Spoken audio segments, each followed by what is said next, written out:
Hello, hello. Welcome back to our next Let's Learn Final Fantasy X HD Remaster. So this is actually one of the most popular Final Fantasy games out there. It's the entry point for a lot of people who started Final Fantasy at the PS2 era. Much like how Final Fantasy VII was the entry point for people who started with a PlayStation, and it was either 4 or 6, also known as 2 and 3 at the time, that was the entry point for Nintendo starts. Now, what we're doing here is, first off, you could just largely, we're not going to be doing the opening areas because they're largely just tutorials, right? So we're actually going to be starting at the earliest possible save point for a Bhed spear. Now, we're going to be going to explain why we do that when we get that point loaded. If I can remember what to say it was. Yeah, there's Salvage Ship. Oh my god, look how long it's been. It's been almost 3 years. 3 years, people, when we did this as a Let's Play. Jeez. Yeah. Yeah, my original saves here from when I got this back in 9 years ago. Jesus, it's been really 9 years? Whatever. So the reason why we're starting here instead of the opening areas is because the opening areas are largely just a railroading tutorial. They teach you the very basics of the game. And the salvage ship is the first point where you can start using the Bhed spears. Or rather, there's one. Actually, yeah. Okay, so there's actually an Bhed spear inside the area that you come into after leaving Zanarkand, and if you use that with a save that has other Bhed primers, then it transfers to a new save. By that I mean, so let's say you have the complete dictionary, right? And you start a new game and you go to that Bhed spear, and then you come back here, right? Onto the salvage ship. If you activate the spear before triggering the sequence that gets you into the salvage ship, then you have all of the primers from that dictionary. So it transfers over to new games, and it can actually change how a player views the original dialogue that he can't technically know yet. So it's actually a very useful thing. Now, let's talk about the boosters. If I can, yeah, there's a way to bring up the menu.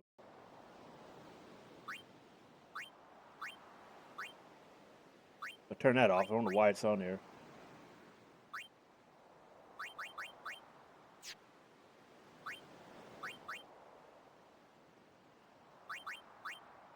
Look, it's been a few years, okay? Gotta remember how to move around. Okay, look at the screen. F1. This is being played on the PC via Steam, so it may be different for you. I know it used to be possible to use the controller to change some of these. So you got your speed boost. Turn it off. Also note you had to unpause in order to do it. So first off, F1 will do your speed boosting. I would suggest for certain farming and all that to do X4 or X2. And if you're trying to get through areas quickly, go ahead and do that. But boosters in this game are actually, in some instances, they're quality of life. We'll go over why. So supercharge, what this does is it gives you automatic replenishing overdrive. This is honestly something I would suggest to doing for Titus early on because his overdrives are all about filling up and using it. So you have to use one. Okay, if you're, let's see, best way to put it is if you remember how clouds worked in 7, exact same thing. You have to use overdrives multiple times. Only, I think the difference is you can use any overdrive multiple times rather than have to use the specific one next level. It's something they fixed, I think. Let me double check to be sure because it has been a while.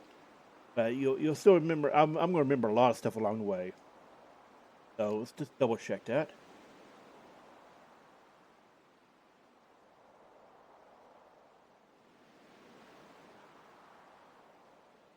So let's see. Yes, you had to just use Overdrives period a number of times. Versus Final Fantasy VII, which he needed you to do it. You need to use the next one in line multiple times in order to unlock the next limit. That is a huge difference between that. And honestly, I think Titus is much better overall. So anyway, I would suggest using Overcharge solely to charge up Titus. Which means, if you want to do it on your honor system, I would just say go off your other party members or don't use their overdrives because it will use it on all of the active party members. So this is also a very useful one. F3 will bring up your enemy encounters. There are 3 modes: normal, no encounters, and frequent. Frequent is honestly what you want to use when you want to fight more. Now, the reason why I don't think this is cheating or anything is because there are items in the game, but you cannot access them until the beginning of the late game. So this is just replicating a function that's actually in the game. So it's actually something to consider if you want to grind more early on. Hey, got a button right there to help you out. And not to mention, it ties into overdrives because certain overdrives will only unlock. Well, rather, certain overdrive modes will only unlock by meeting certain conditions. With one is killing a lot of enemies or getting to fights a lot. That's another thing to consider. F4 is your auto battle. This is another thing I think is a nice quality of life. You want to sit back, farm, AFK farm? Hey, have an option. And there's only those boosters. There used to be another one in here. I may be thinking of Final Fantasy IX that has that. Anyway, let's look at overdrives. Right now, you only have your level 1 overdrives. And you can see this is a save from years ago. Means I'm already near overdrive, filling up. And her overdrive is known already. So basically, let's talk about his. We'll go over his, then her. So Titus overdrive is swordplay. Basically, he does special moves depending on which one you pick.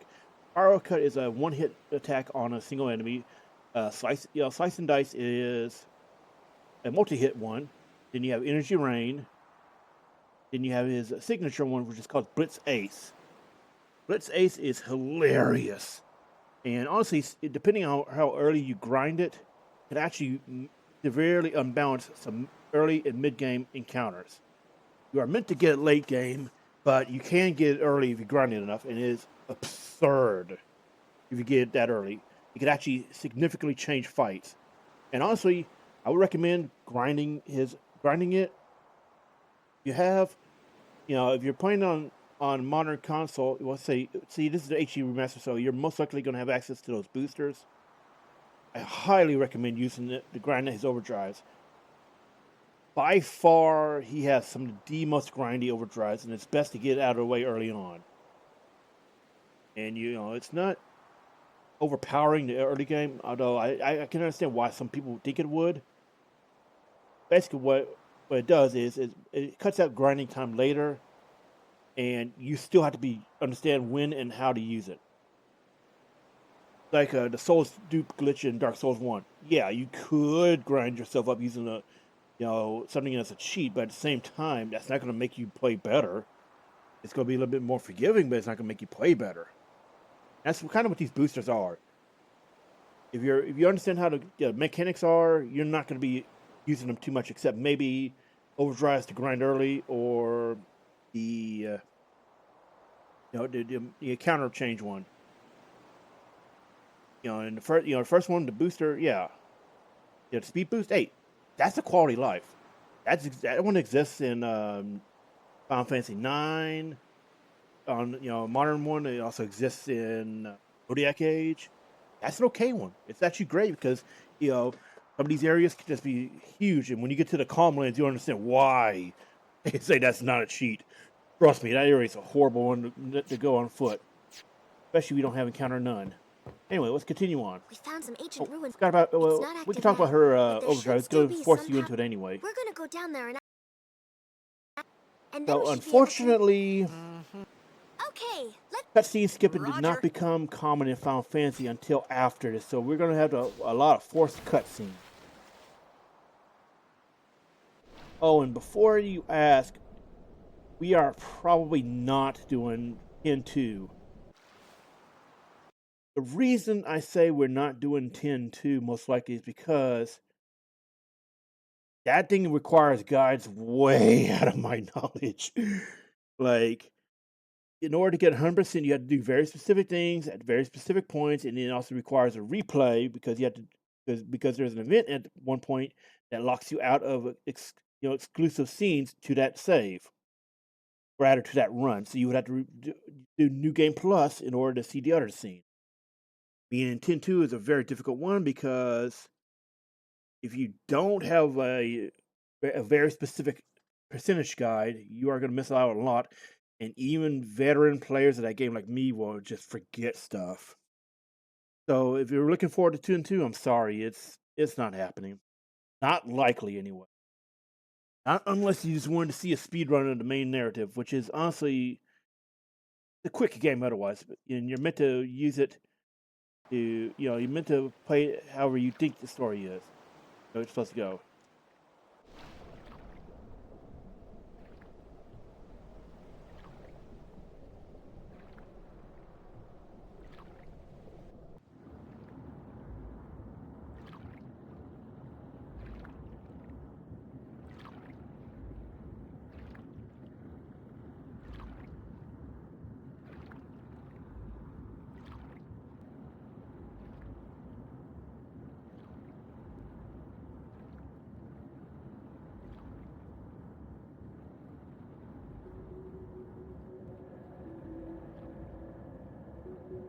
So this area is pretty easy, and you can just go straight to the boss and not really care much.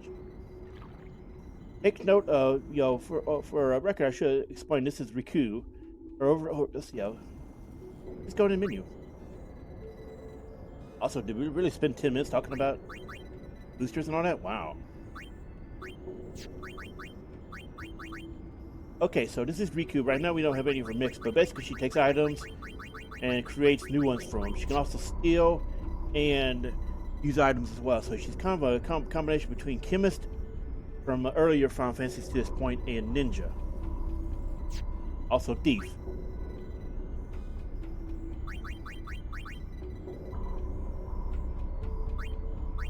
And we'll go into Spirit Grid once we get top side. Once we get to the next section. Wait, oh, wrong button. Sorry, Xbox pad. I got confused. Okay, it happens. It happens.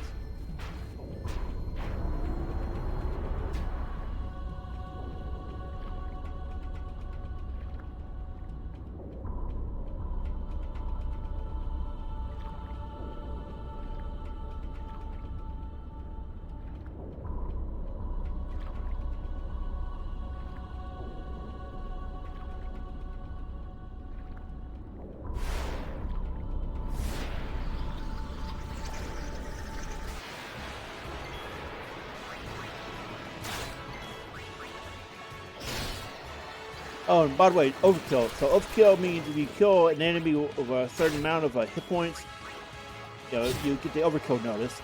Usually it's twice their hit points, but there are some lower thresholds depending on the enemy. It means you can get you get improved rewards.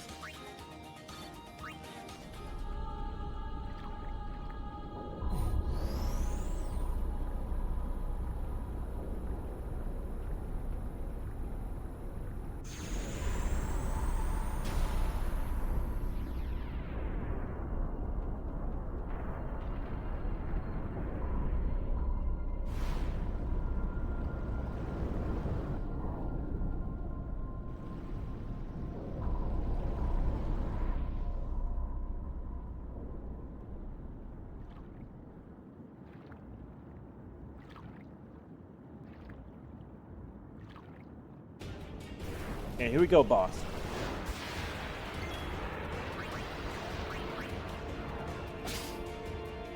There's not much point talking about Riku's Spirit Grid or anything right now because she does not come back until about, I want to say near the end of Act 1. She's been listed here as as a mystery push marks on her name, but it's Riku.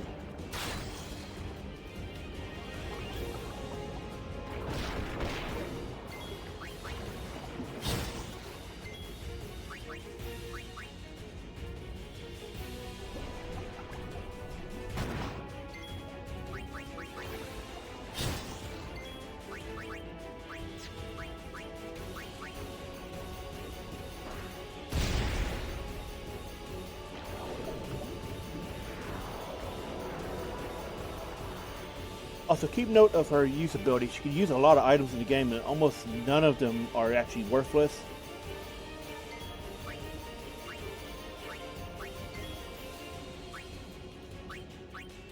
I'll go into what I mean in a moment.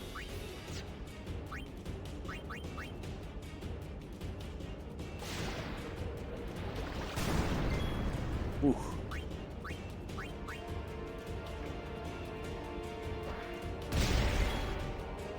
So here, by the way, take a look at the right side of the screen. That is the CTB, the conditional time bar. It's either conditional charge. Either way, it's known as CTB. Basically, tells you who's acting when. Now, keep in mind, this is actually Final Fantasy X is actually the last mainline Final Fantasy that was turn-based. Starting at this point, next one was the MMO, but first MMO. Then you had, 12, which was open world RTS. Then 13 was also not turn-based; it was active time and all that. But this is the last Final Fantasy with a traditional time, based, turn-based format. Now, you can manipulate the time bar. If you press the right trigger, you get reliable information about who is going when. It's honestly a very good system. And you'll notice that Riku's up next. But we're going to heal her because she's very low.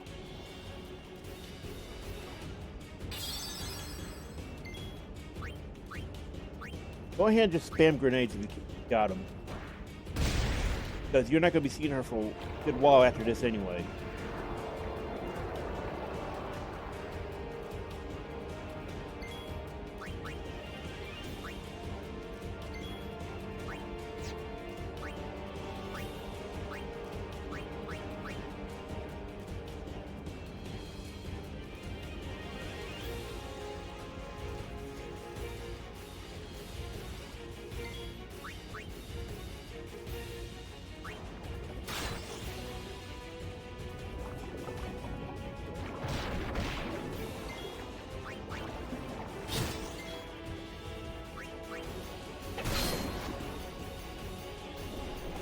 Now, something about bosses and monsters in general in Final Fantasy X is most of them, when you get them below, I think the hit point critical is when you start seeing the model slumping over. This can be very useful to know mid and late game with certain battles. For the most part, unless you have Overdrive charged up somehow, you're going to be running around doing just auto attacks.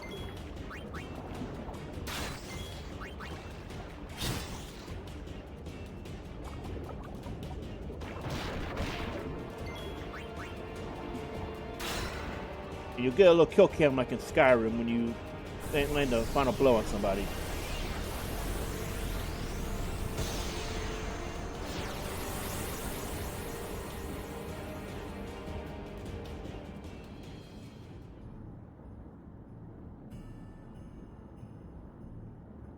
Okay.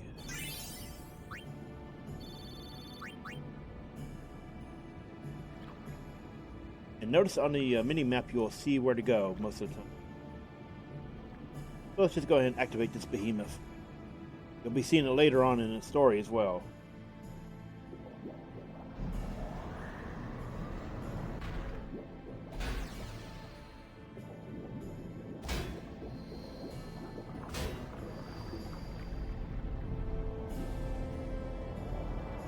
Also, take note, the game has autosave in the HD remaster, so don't worry if you get into a bad position from a random encounter or something if you've got to save. It doesn't mean you should rely only on autosave though, because that can go wrong.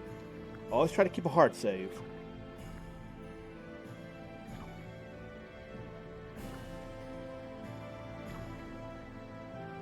Also, take note of the fact that Riku is able to fight underwater. This is important because some encounters late game require you to be underwater, including some bosses in the monster arena. And only 3 people in the game can actually fight underwater. That's Titus, Riku, and Waka.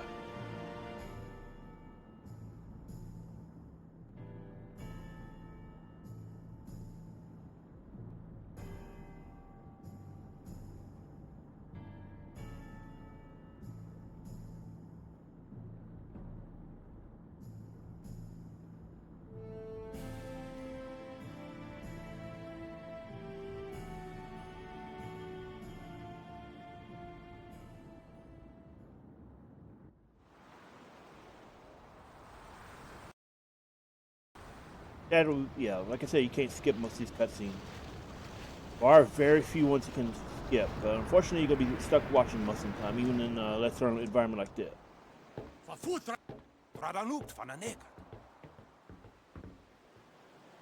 Look, maybe I forgot to get the primer. It's all right.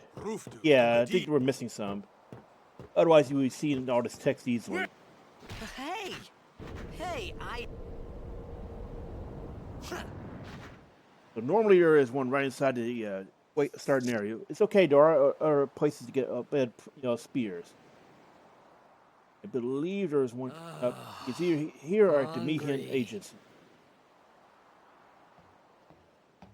Now, while this cutscene's going, I'm gonna check.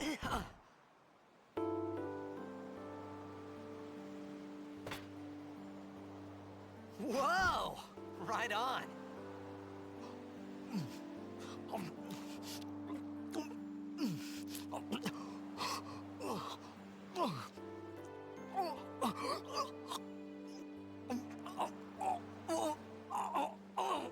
Hey!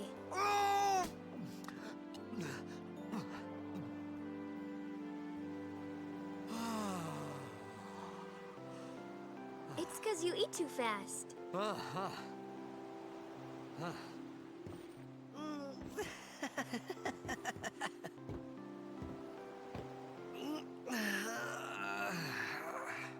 Hey! Okay, so checking it out. Travel agencies all have them. So if you missed the one in at the temple after you leave Zanarkand, then you're gonna have multiple chances later on.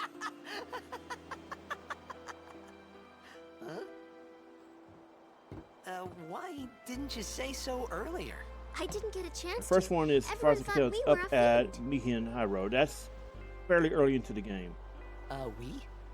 Oh, we means you.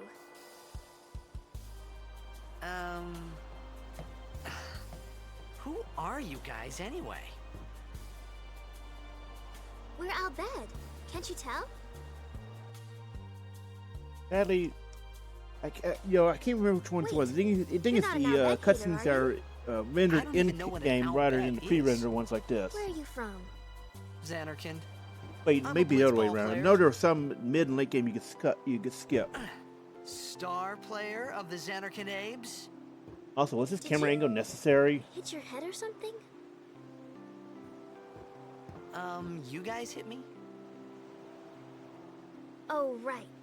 Do you remember anything before that? But I could have pointed that out before. I feel like during our original Let's Play, I may have commented about why was that camera angle necessary. It feels familiar. So I told her everything there was to tell about Zanarkand. About life there, Blitzball, and Sin's attack. And about how Aaron and I were engulfed in this light. I just said things as they came to mind. But then I started to wonder.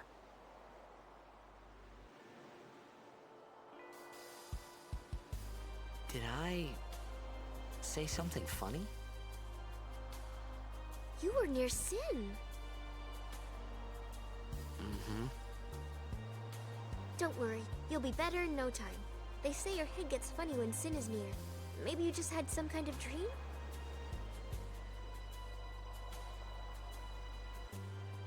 You mean I'm sick? Because of Sin's toxin, yeah. You sure? Yeah, there is no Zanarkand anymore. Sin destroyed it 1,000 years ago. So no one plays Blitzball there. Huh? What do you mean, 1,000 years ago? But I saw Sin attack Zanarkand.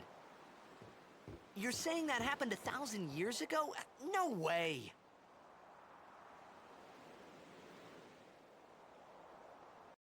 When I looked into it, this is what I was thinking about. These are the special parameters. It tells you more about what each one does. But Turbo Mode does not mess with menus or cutscenes, unfortunately. And this is the cheat one that is permanent for each save.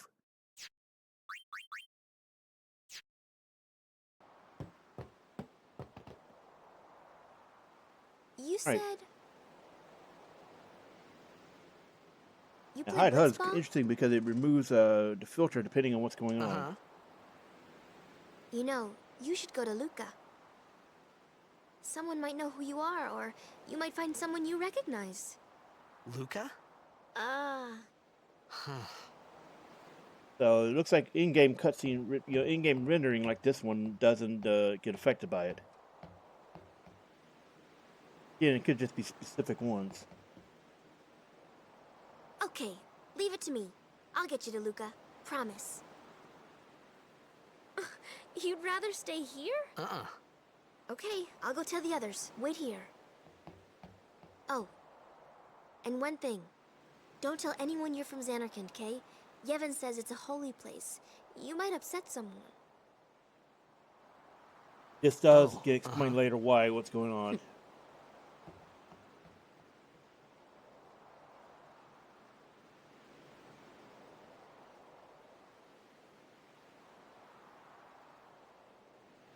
My Zanarkand?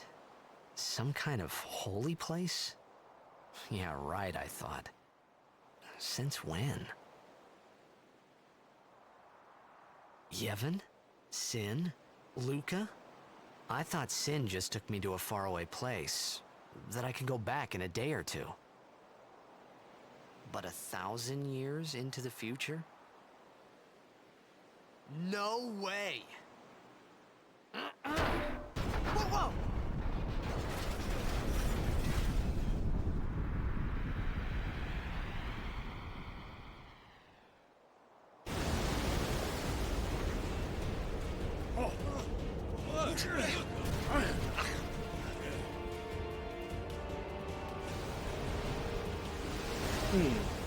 I'm just honestly checking to see every now and then if it's one of those cutscenes. Etonic! Etonic!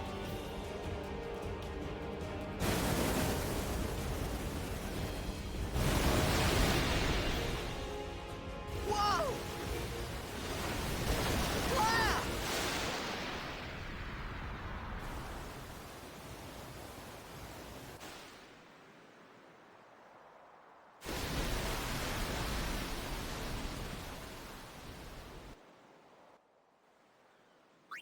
You don't need to save right now. But we'll go into Spear Grips once we have our initial party. Right now, there's not much point because this is, that was not really a grind area unless you're hyper dedicated and willing to spend their hours using the boosters. Besides, there's not much point grinding him up or her at this point. Riku!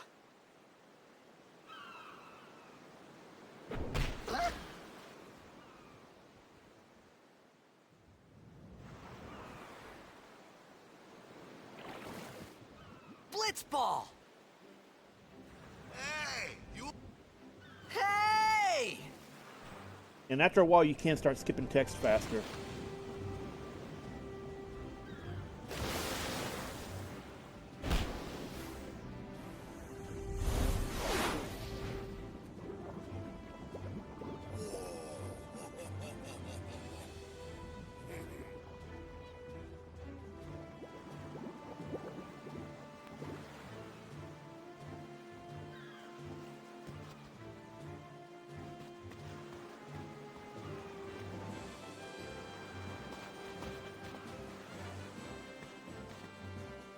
Yo.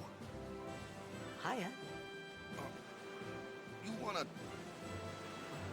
try that move one more time? Finally.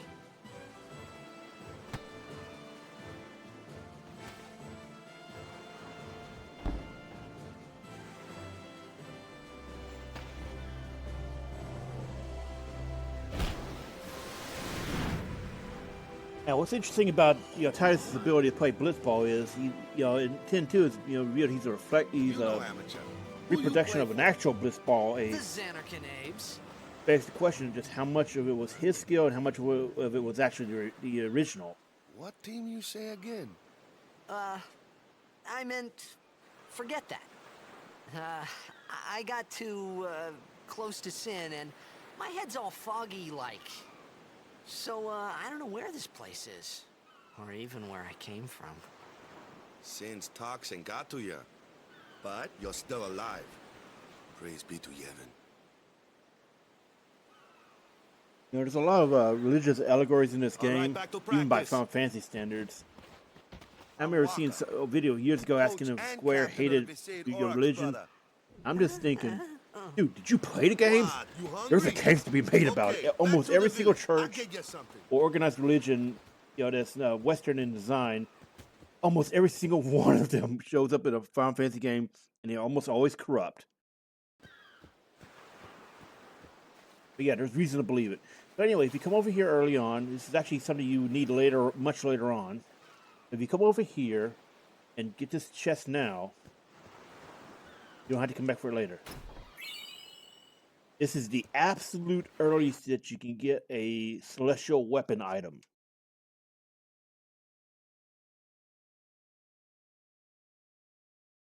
Now, the celestial weapons come in two flavors. The items come in two flavors: the Crest and the sigil.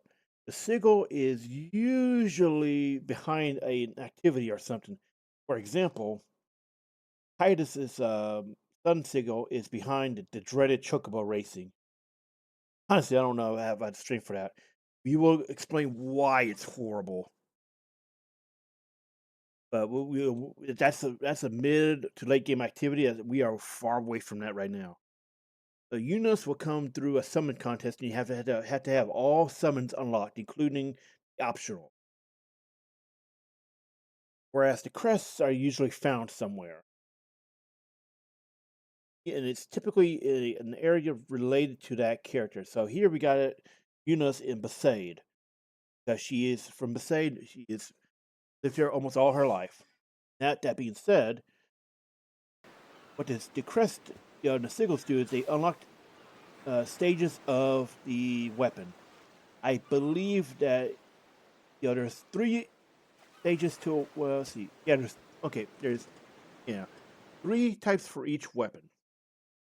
You got the initial one, which is unpowered, and it's kind of crap, especially compared to whatever you get at the time. And you have the level 2 version. That's the semi-unlocked one. And you have the full power, which has very strong bonuses and something unique to that character, stat combo wise. So, as far as I know, sigils and crests, it doesn't matter which one you get first. It will always unlock the stage in order. So, Sun Sigil will always unlock to level 2. Sun Crest will always unlock level 2. It really depends on what you bring first.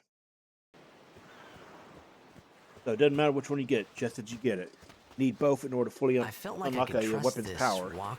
Celestial weapons are very strong, and they become very useful for taking on super bosses like in the Monster Arena or the Dark Aeon. 1,000 years ago? So it's just a big pile of rubble now, isn't it? Long time ago, there were a whole lot of cities in Spira. Big cities with machines to run them. People played all day and let the machina do the work. And then, well, take a look. We're just going to use the turbo speed to get out of here.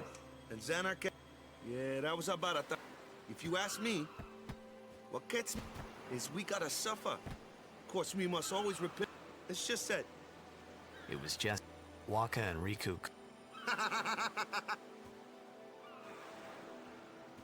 But you from the Xanark and Daves, that was a good one, huh? Hey, I'm not saying that team never existed, yeah? But you gotta figure, a team living in luxury like that be pretty soft, eh? I appreciated the fact, but at that time, everything that happened... Maybe if I could find... For now, I just live life and... Sure, it was hard not to think of home, but I started to feel a little better.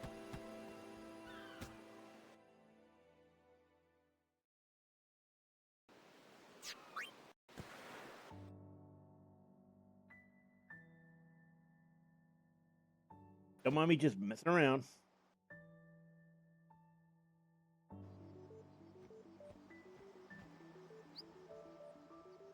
Huh?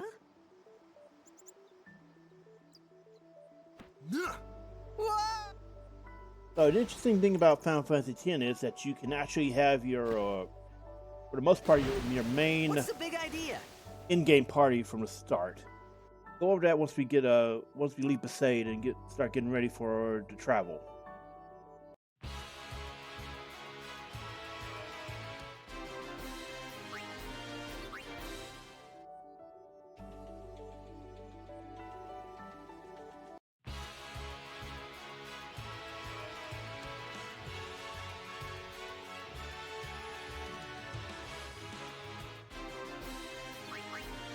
That's what I'm talking about with the booster, man. Like, this is why. This is why I'm saying, you know, the speed boost isn't a problem. Doesn't detract or anything. Like, it's a quality of life. Let me go. Because trust me, those old school Final Fantasies, they were grind heavy. You want me on your team, right? Hmm?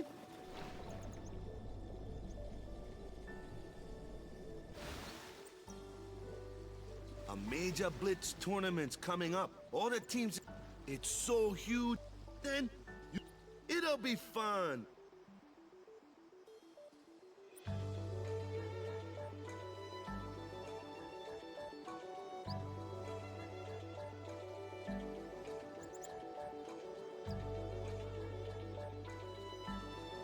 Sure thing. Dude.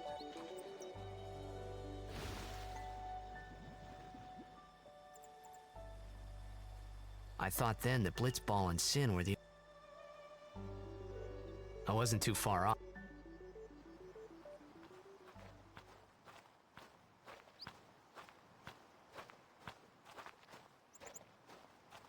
This is where I was born. I joined the Aurochs 10 years. Well, after...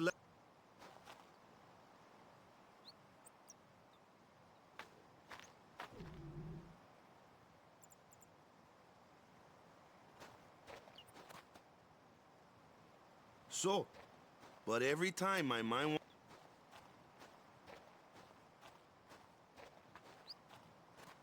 10 years without... My first match last... I can't Something believe else was that, on you my know, mind. I couldn't focus. game is 24 Nice years excuse.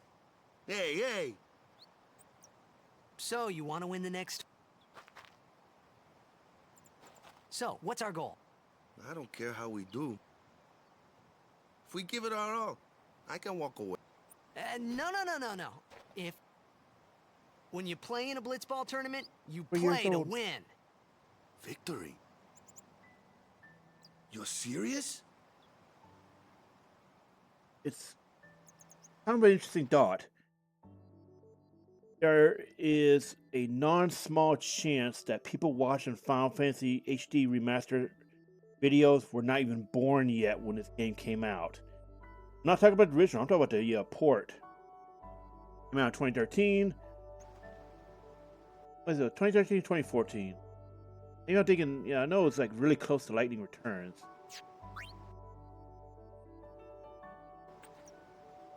Went the wrong way.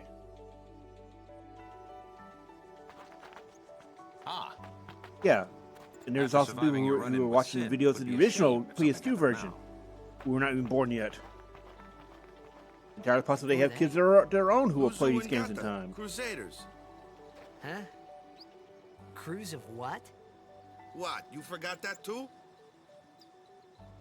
Hey, sorry. Don't worry about it. I'll help you out. Cool. In return, come tournament time, I'll make sure we take the cup. Cool. About the Crusaders, you can ask them yourself. They got a lodge in a village.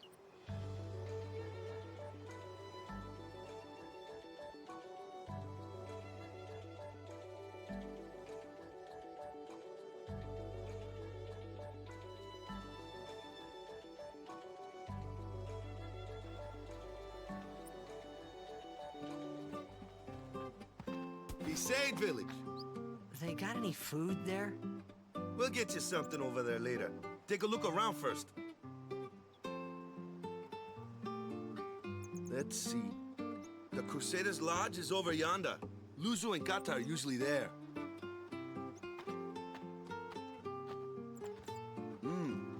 All right. Over here. Huh? What's up? You do remember the prayer, right? Of course, I'd never prayed before in my life. Not that he would know that. You must have forgot or something. Here, I'll show you.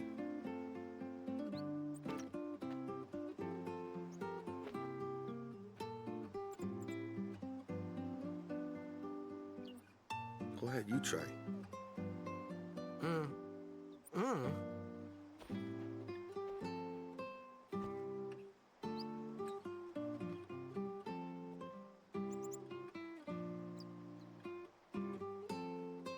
Not bad. Okay, now go present yourself to the temple summoner. Any blitzball player would know that prayer. It was the blitzball sign for victory.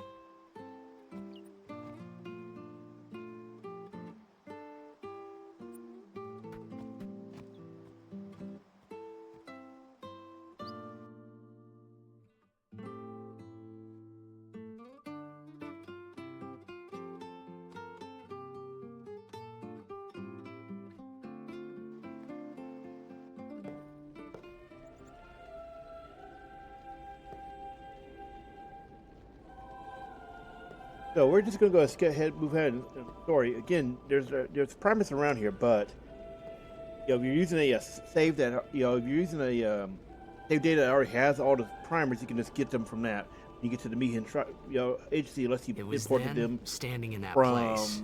here outside the temple where you woke up after leaving Zanarkand.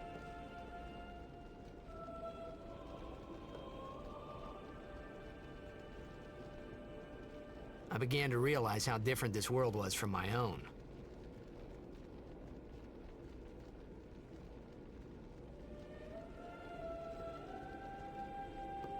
Take note of these statues. These are the previous high summoners, and the one auto over here is Braska. Yeah, the storyline would take you to this is Braska, Yuna's father. 10 years have passed since Lord Braska became High Summoner. And finally, we receive a statue for our temple. Oh, what's a high summoner?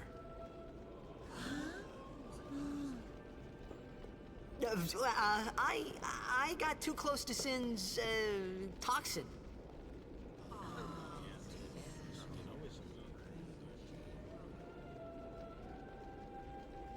It was funny hearing myself make the same excuse over and over.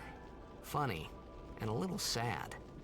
The Summoners are practitioners of a sacred art, sworn to protect the people of Yevon. Only a chosen few become Summoners, who call forth entities of great power, the Aeons. The Aeons hear our prayers and come down to us. They are the blessing of Yevon. So what he meant was that we should respect some kind of great men, or something like that, I figured.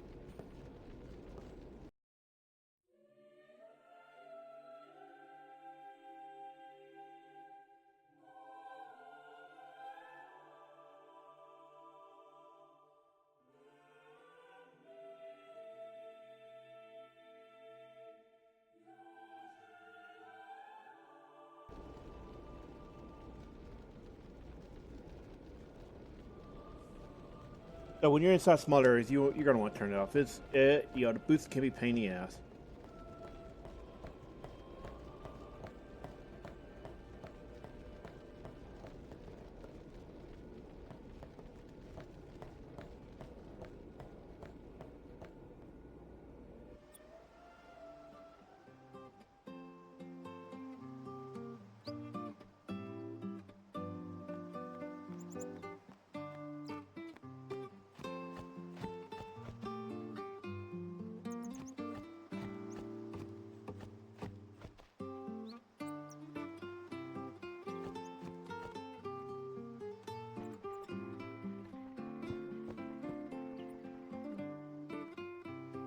So at this point, you can just wander around, do whatever, right?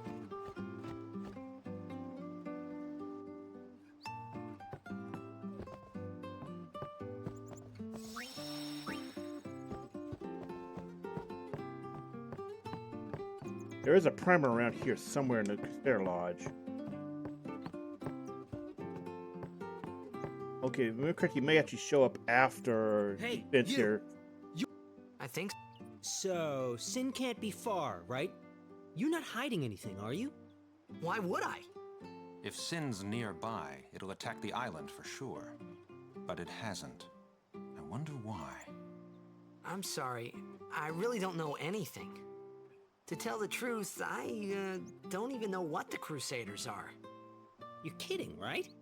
Sin, the toxin. Gotta tell him who we are. Yes, sir. The Crusaders are sworn to battle Sin. We have chapters throughout Spira, accepting all who wish to join our struggle. The hero Mihen formed the Crusaders 800 years ago as the Crimson Blades. Later, our ranks grew and we called ourselves the Crusaders. We've been fighting Sin ever since. What? You've been fighting 800 years and you still haven't beat it? Well, we've steered Sin away from towns many times. And that's all we can do. Nobody's ever been able to defeat it. Our mission as Crusaders is to protect the temples, towns, villages, and people of Spira. So, then whose job is it to defeat Sin? Is Sin's toxin really this bad, sir? It does seem rather bad. We could just tell you, but I think it better for you to try and remember. Go pray at the temple. Perhaps Yevon will help you regain your memory.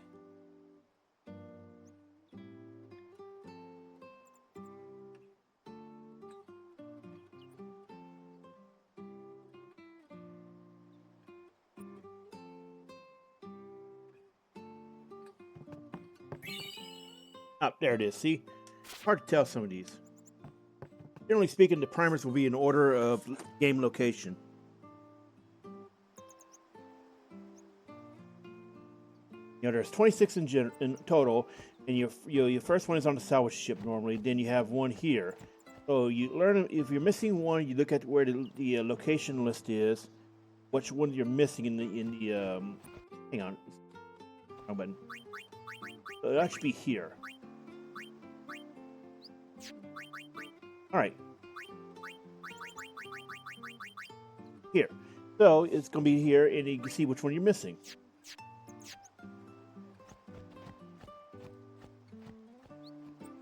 Basically, at this point, you're just wandering around, waiting for the event to finish. It will not finish until you hit the trigger the right flag.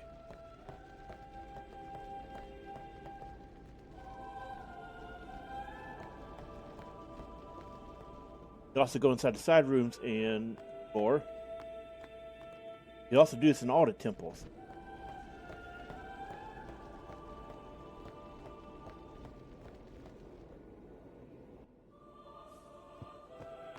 And some of these will have items in here to get.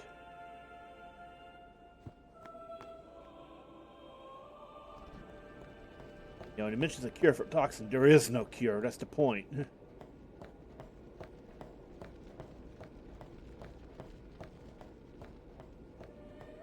Make sure to pay attention to what the green squares are on the minimap. Those are transition zones where you can go to different areas.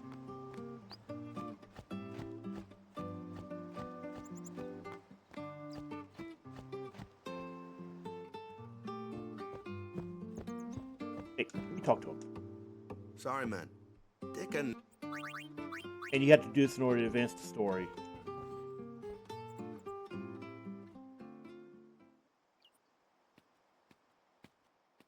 You could at least go see how they are doing. We can't interfere. It's a rule. But it's been nearly.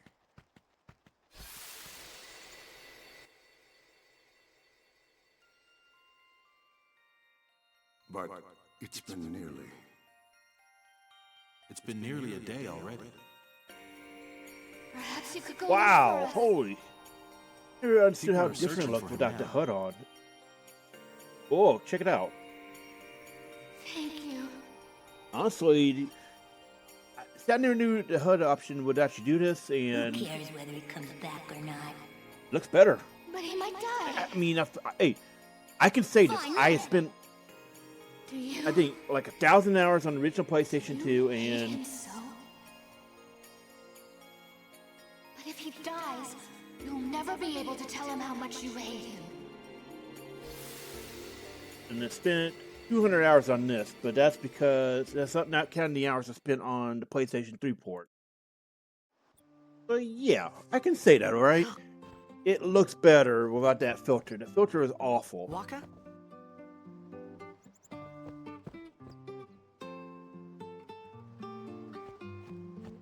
Now that we've got story events, we can go over here. Start at, the next section.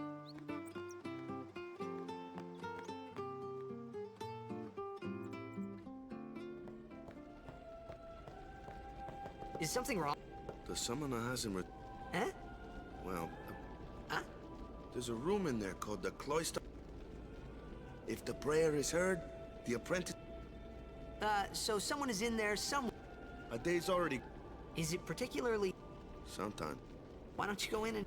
There's already guardians in there. Hey, but what if something happens? What if the summoner dies? Our precepts must be obeyed. Like I care. Current theme with him, by the way, he does not give a crap about anybody except himself sometimes. Maybe. Not like a true asshole this wasn't behavior, such a but good idea after all. he's definitely not, paying attention to Yevon rules.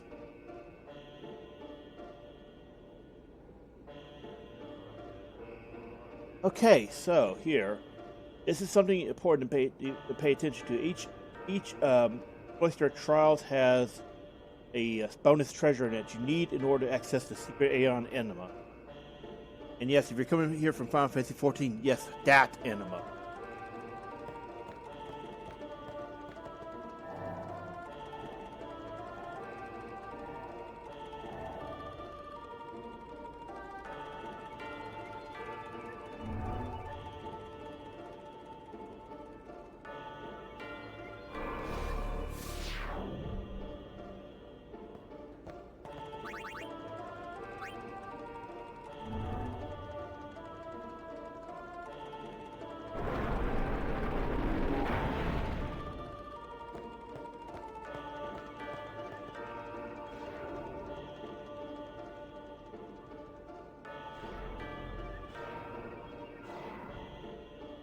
Each one has its own regional spear. So here we got Besaid spears, and we'll have Kilika spears in the next one, for example. Also, take note of what it says about carrying only one at a time. This is actually a big, something important to know. And always go for the loot in each one. Usually, it's a little bit above what you have for that region. At that point in the game, I should say.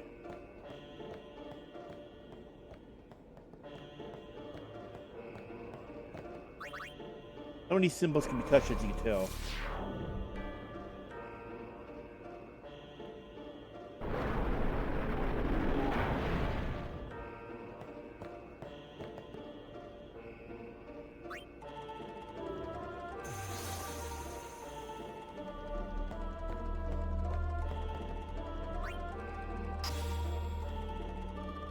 If you search the spear to the right area, then you're going to see something like this.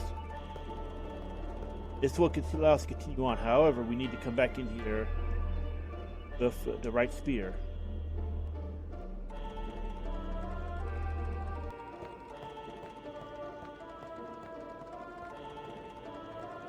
Sadly, this thing isn't active yet, even though that should be the right spot. I know it's been years, but I remember this one.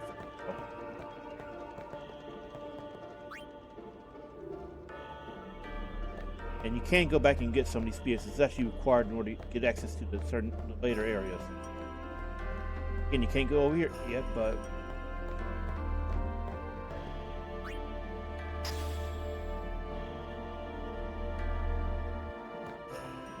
Let's see. I don't remember how we were supposed to trigger it. They had to wait for it to go in here.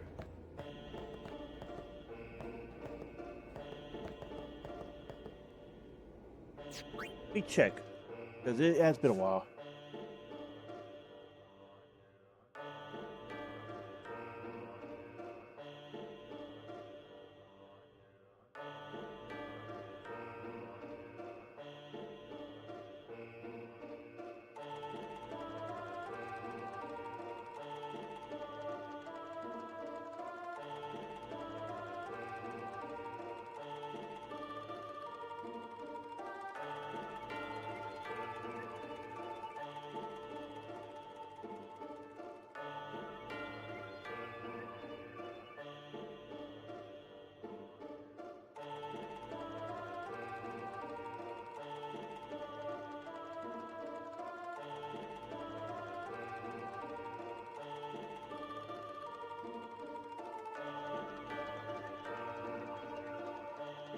Okay, so there should be something in here.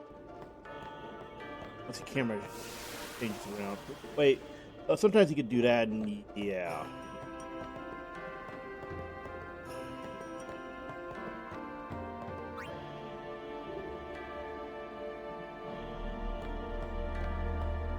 God, it's been so long.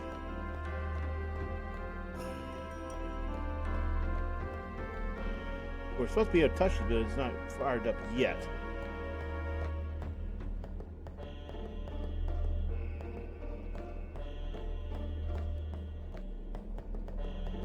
And if you miss the trial, the treasure and trial, you can go back.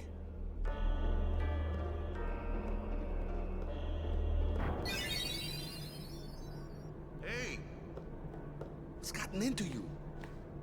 Hey, it's okay. Only summoners, apprentice summoners, and their guardians can enter here. It's a tradition, very important. So what about you? Me? I'm a guardian. A guardian?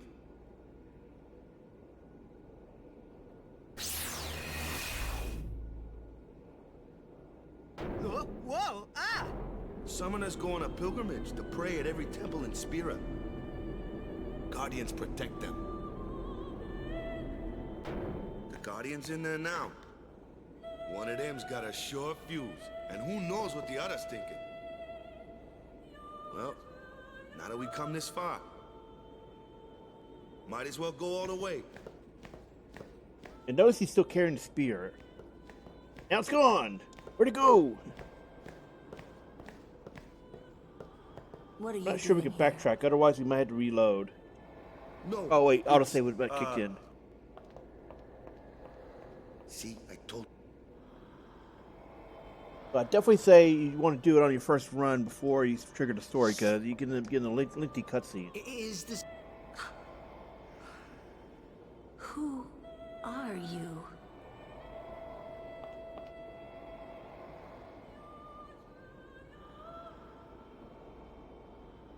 That's Lulu, the black mage in this game. If you're wondering why the voice is familiar, you may be a Final Fantasy 13 player because she came back later to play the bot.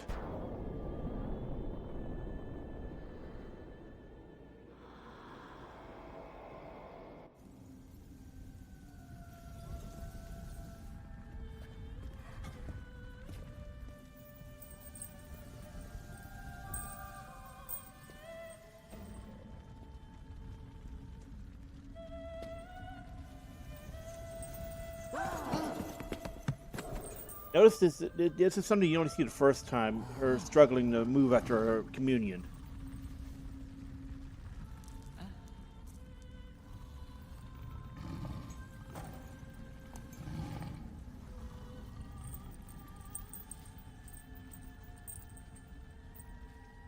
I've done it. I have become a summoner. You know, it's always bothered me. Why does it look... Oh, wait, I remember now. Okay. I don't remember if I talked about this in the Let's Play, but the reason why it looks awkward is because they never... When they ported Final Fantasy X over to summoners were all old the geezers. non-Japanese markets, they didn't redo the motion capping. So what you're seeing, them talking in the cutscenes, is because those are the Japanese actors, and they're speaking Japanese. So the mouth and lip movements are going to be as if the speaker is Japanese. What they did outside of Japan was just redub it in English or whatever language. Meaning that's why it looks so awkward in some points, and they never fixed it. Remember now. Hey, over here! So once we get back here, we're gonna go back in. So when we get to the next Cloister trials, we're gonna have to do it correctly. But somewhere along the line, I screwed up because we should have been able to do that. Wait till you see this. We should have been able to interact with that thing. Ready? Okay. There's also a secondary upgrade to her first summon that we're gonna be picking up here too. And make sure, when we get ready to leave Besaid, there's some other stuff we want to be aware of. So we'll go into that once we've gotten the cloister done.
I had never seen anything like it in my life.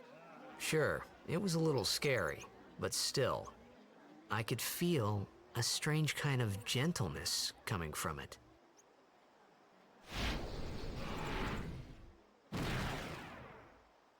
And this is also one where you can custom name them. I would just leave it as default. I remember that Doesn't really night, matter much. we talked for the first time. I didn't know it then. Also, I but forgot after to talk that about night, this. The everything way the story is changed framed is for everyone. you're basically For replaying me. it as one big flashback up to the entrance to Zanarkand. I'm sure I talked about that in the Let's Play, but here, Let me introduce yeah. you to the team. This guy here wants into the... His memory's a little fuzzy, so don't mind him if he says anything odd. Come on, say hi.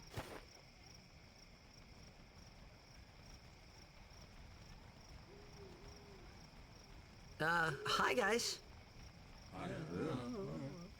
So what's our goal? To do our best!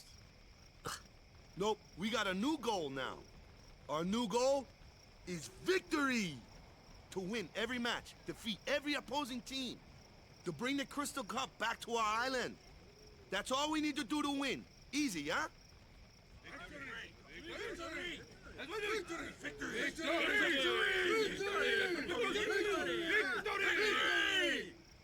Victory!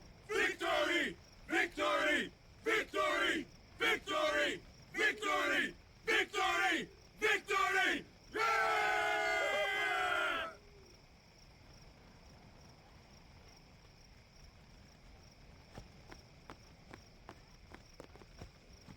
You heathen!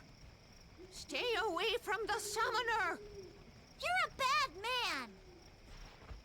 You're right, I am You bad, just not for the be reasons you careful. think. But it was really my fault to begin with. I'm Yuna. Thank you so much for your help earlier. Huh? I'm sorry about that. Wasn't I not supposed to? Guess I kind of overreacted. Oh no, I was overconfident. You know what I mean? So, if you're wondering why I it looks saw that like Aeon it's unsynced, thing. that's why. It's like That's I said a few minutes amazing. ago. They never redid Really? the motion acting. Do you It's think always I can become assuming High the- Summoner? yeah, it's assuming it's Japanese speak. The speech. Lady Yuna, come play with me some more. Not to defend Square because they absolutely could have redone that. But that was just common back then. So, tomorrow then. Like Tomorrow? this is new technology, and We're all they going did on was the same boat, do aren't we? a remastering, Oh, really? HD remastering We can of Talk more. the international port. You can tell me all about Zanarkand. So yeah, the HD remaster was a remastering of the original 2002 release of the international version. It had Dark Aeons and Penance. Either way, it's a bait. Don't get no ideas. No Joke's on you, we're the promises main there, pro big tag. guy. Hey, but what if she, comes on to me? That's not going to happen. 0 for 2 there, If buddy. you get tired, let me know. I had a bed made for you. So unfortunately, you gotta do this in an advanced story. Can't really go anywhere right now. Good.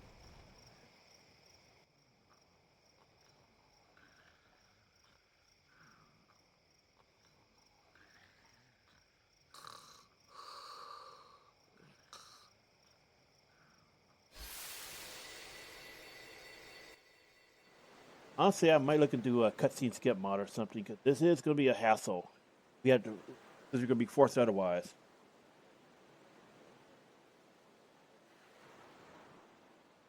Where's How much that different it boat? looks about that filter. Everyone will find us if it doesn't come soon. You really sure this is okay? Would you take me to Zanarkand? Hey! You said you'd go with me! Oh, hey, I thought Waka told you not to get any ideas. He did. Yeah, so you're coming with me. Hey, stop dreaming! You with a woman? You can't even catch a ball! Oh, what's the matter? Gonna cry again? Cry, cry. That's the only thing you're good for. I hate you. Huh? What'd you say? You have to speak loudly. I hate you! Huh? That's the spirit. You can do it. I hate you! He's dead, okay? Dead.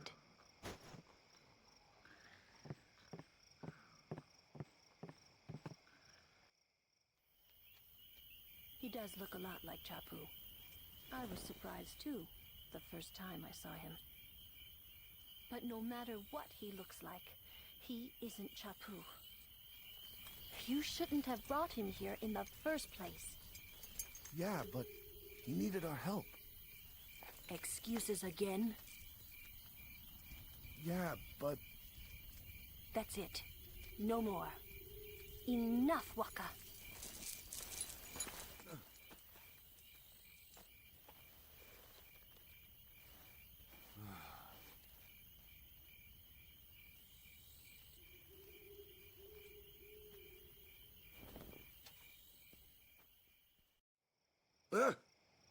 Scary.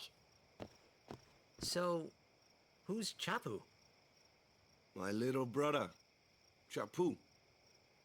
He looked like you. He's dead?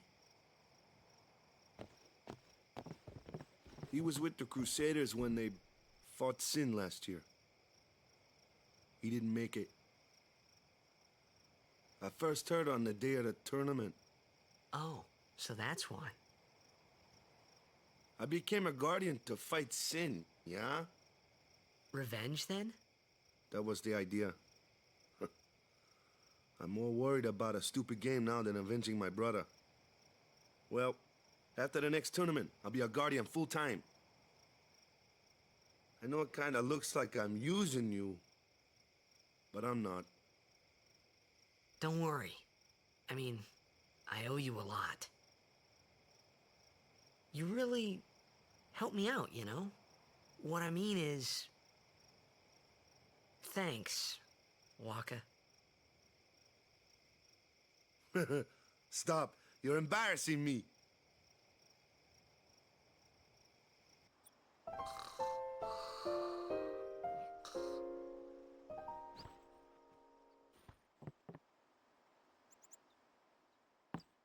Okay, so we're flying through that. Now we're going to go back in and get that, item. Hey, something I want to give you. Here you get Brotherhood, which gets upgraded when you get to the far plane Yeah, use it in well. Guadalsalam.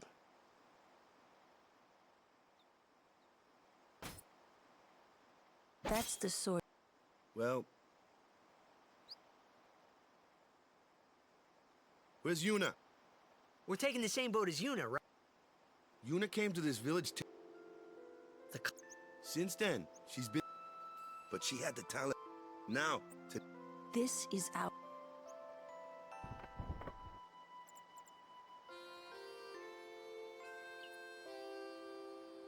You really don't need all that luggage. They're not really my things. They're gifts for the Oh, we forgot This to turn it isn't back a on. vacation. Sorry. I guess. I wasn't paying attention, okay? Like, hey, wait, where's the text? Okay.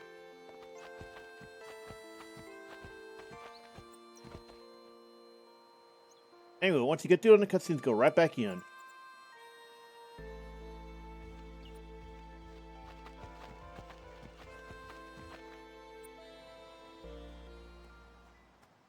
Now, before you leave Besaid Island, there are a couple things you should do. First off, get the primary if you didn't, or if you haven't gotten a save that's got all the things first. If you have a save that has all 26, just ignore it. But you're gonna go back in. You're gonna do this because once you leave Besaid Island, you cannot come back until you have the airship.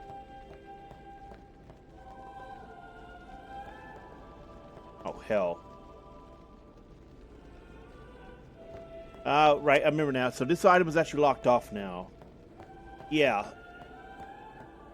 Can't go in unless it's part of the story. And I forgot all about that part. However, there is another item you can get here. But you have to get the treasure in each cloister, because it does unlock anima later. But first off, we gotta find the dog. So there's a dog around here.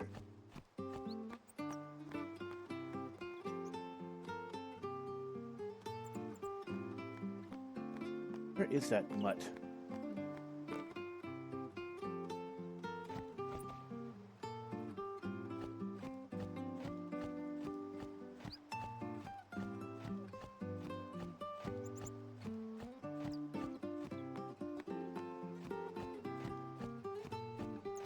Hang on. Where is that dog?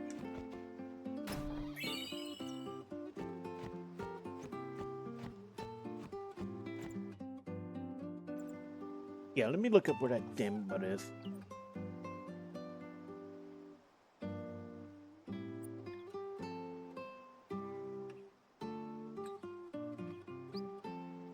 Because I think it actually is one of those random spawn ones.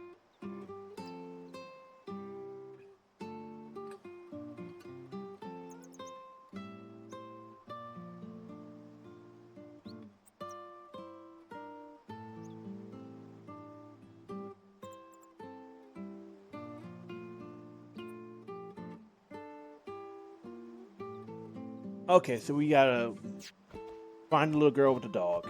Because the dog is the one that has it, but there's a certain condition for her to spawn.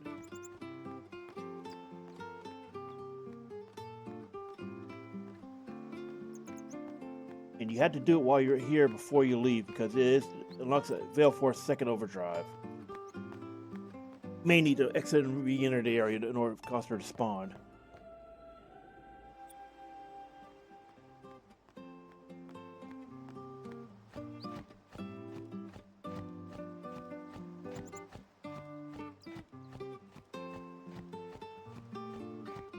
Oh wait, she may actually be inside here now. Just didn't remember. Okay, again, it's been a while. All right, there it is.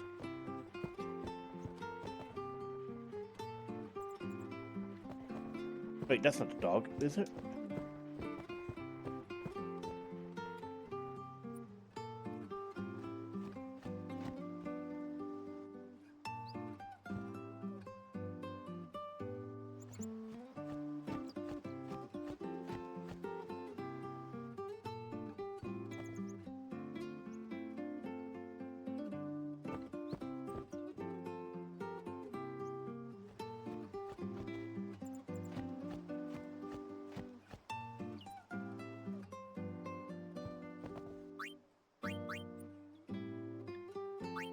Might want to consider getting a few items.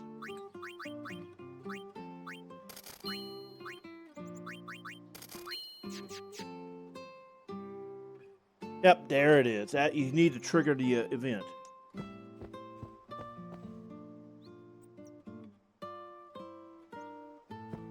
Now, if you talk to the dog, you're going to get the...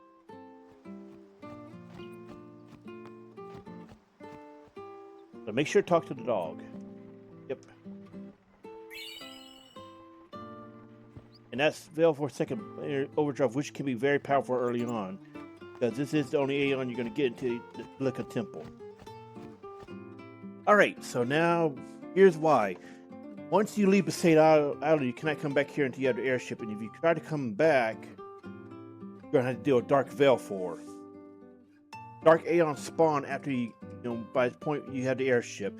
And if you try to revisit the previous area, you're going to have issues getting in there. The one that's got Dark Aeon spawn. On the plus side, once you defeat a Dark Aeon, they are permanently removed. So that is why when you're in the Cloister or Tros, you need to do that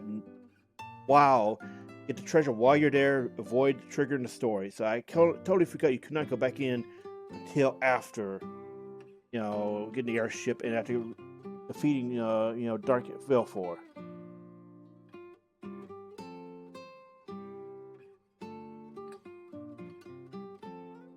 So, that being in mind, don't make my mistake. Again, I had to warn you. If you leave this area without the item, without Valefor's item, and without the primer, and without the Cloister, you cannot come back here until late game. So, when you get to the Cloister, do it there. It saves you a lot of headache later, trust me.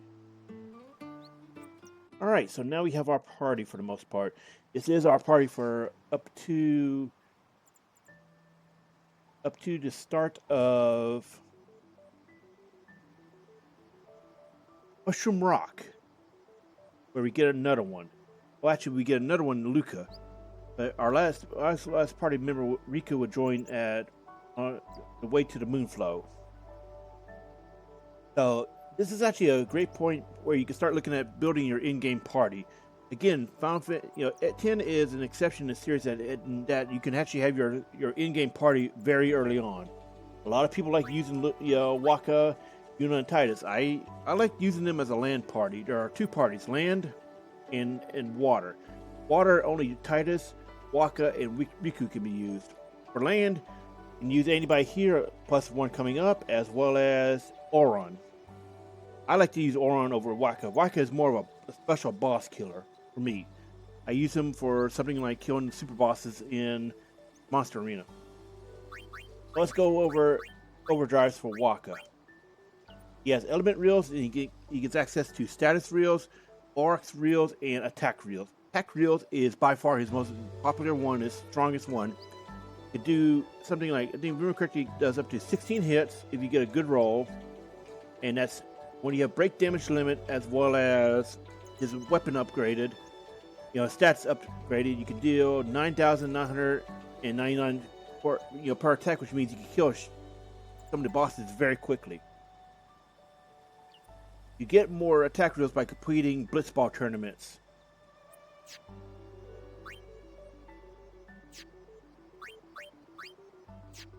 Okay, so here we go. Yuna's Overdrive is Grand Summon. When you use it, it means a Aeon gets summoned in, Overdrive mode already.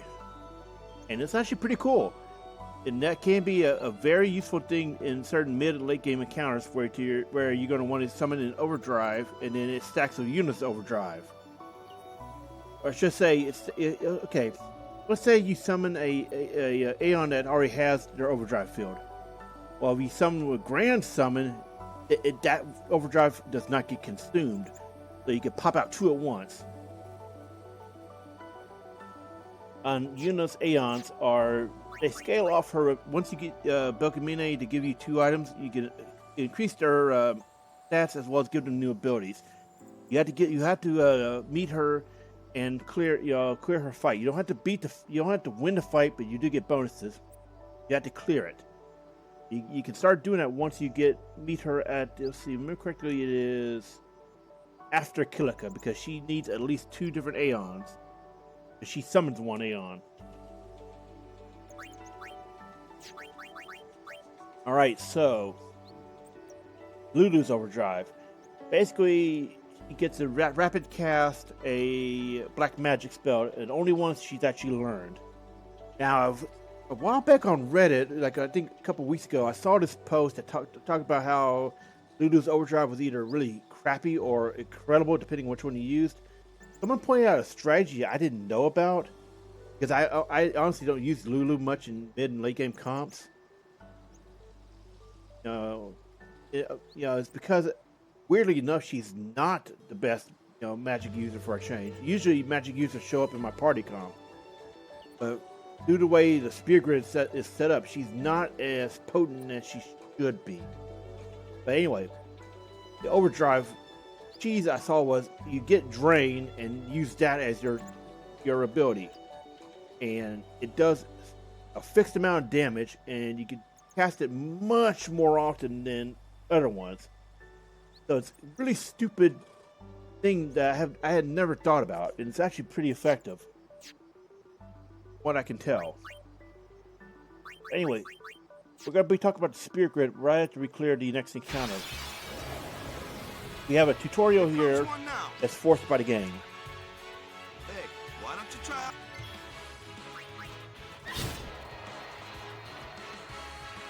Nope. Not too shabby. Might make a good go. A flyer.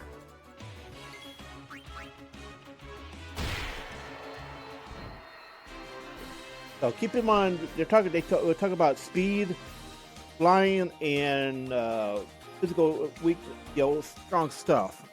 This is actually key because elements play into account, as well as damage resistant types. This does get changed later with stuff like piercing on it as a status effect.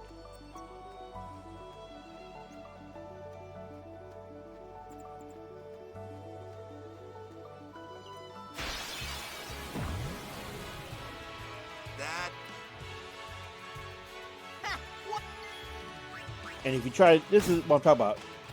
Notice he has a damage resistance. If you can't beat him down, man, let's have our black maid. Lou, you're up. Clueless, aren't you? Good thing I'm here. Spells of ice and ice beams are you follow. I get fire and ice, but what about Lightning and water are opposed. This one here is a water. Means fry his ass. Notice the damage. Now, you'll get a sensor item eventually, which means you can see some serious, bonuses, like seeing weakness and what, stuff what they're weak against, what they're strong against. Now, if I didn't screw up that trial, we would have gotten one from Yuna. Take it.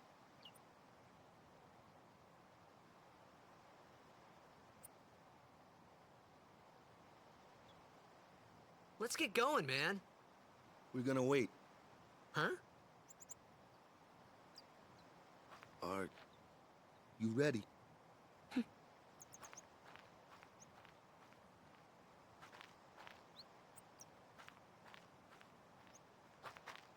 What's going on?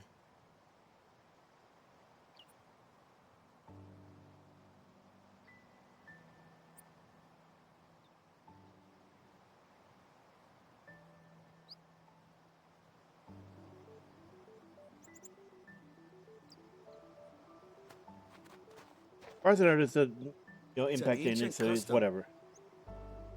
Chapu didn't pray that day. Said he'd miss his boat.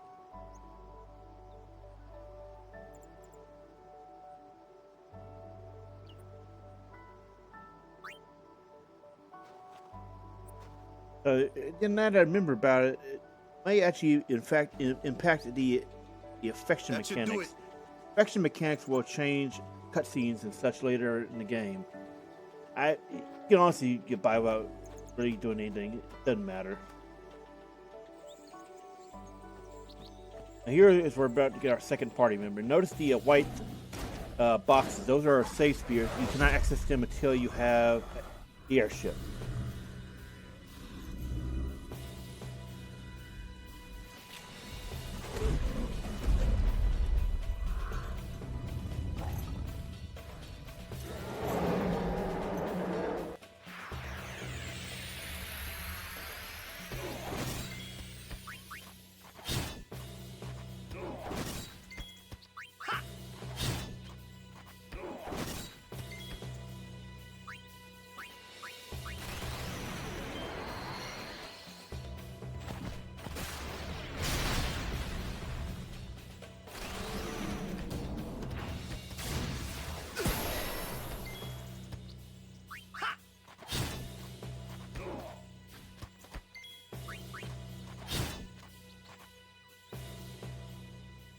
That's enough. No. I want to scrap some more Rengar here.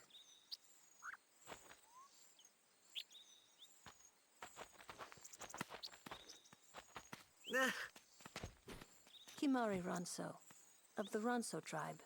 If He's you're wondering why learned the Ronso's fiend's familiar, way of fighting. is what Hrothgar are That's called not what I in meant. the Final Fantasy He's another 14 Yuna's on guardians. the first. Huh? Sometimes we Yeah. don't understand him either. Kimahri doesn't talk much anyway. So it's an interesting little nod He has towards protected Ken me there. since I was a Is that child. it's what Hrothgar are called, not to mention the presets for Hrothgar mimic male and female Ronso.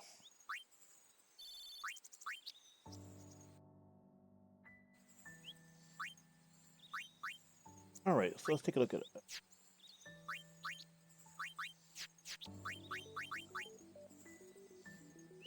So notice it has four slots. You will unlock the rest of them as the story progresses.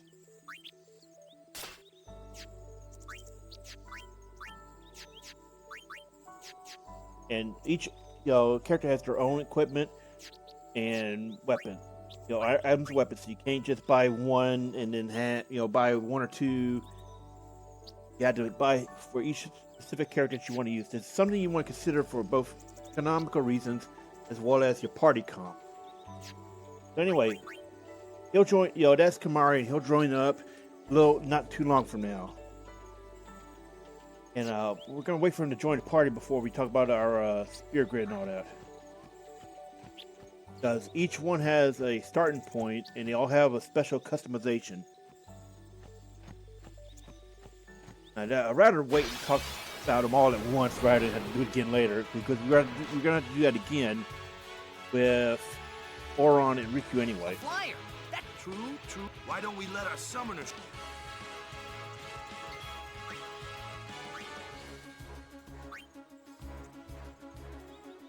Yeah, there's Bud. Your first real battle. Show us what you're trained. Okay.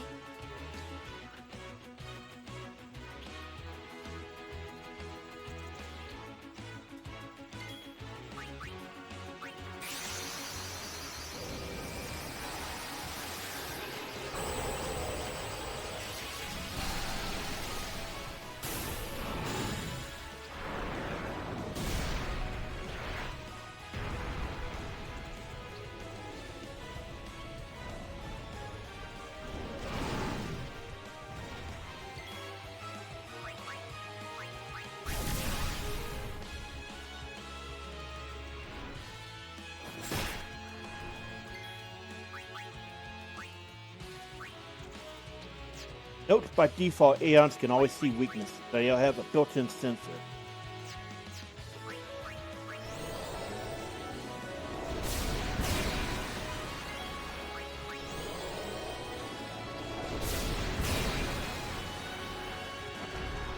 Now, there are some enemies in the game that are immune to sensor.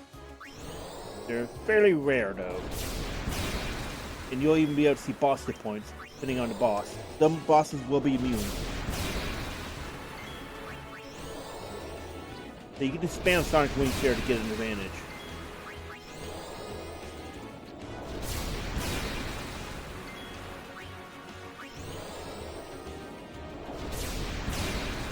And notice your overdrive gauge is increasing despite not receiving damage. Aeons will always receive, they have increased the overdrive gain if you use the boost option, but reduced if you use shield. Not to mention, it will get, every turn of the attack.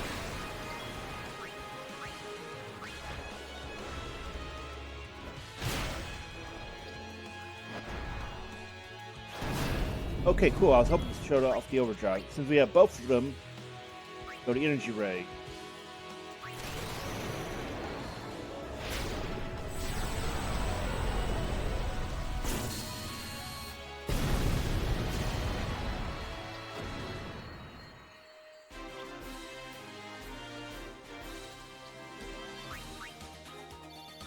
Oh, cool. We got a sword drop.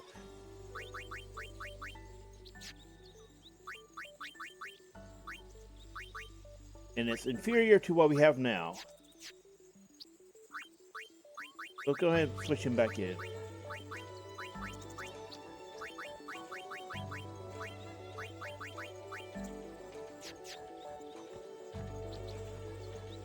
And we're going to switch to speed, because I want to get through here quickly.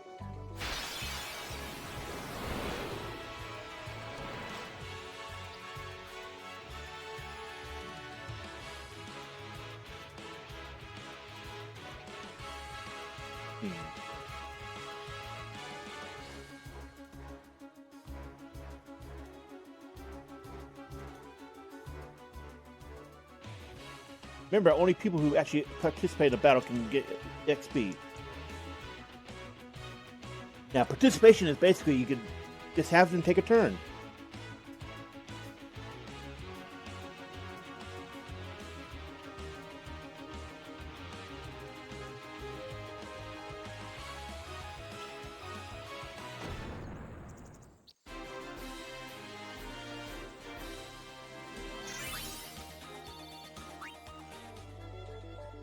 We're gonna turn off the battles because we want to get through here quickly. Oh. Ah, right. So that was. Some of these are scripted to happen, and you can just use Aeons to quickly, do something.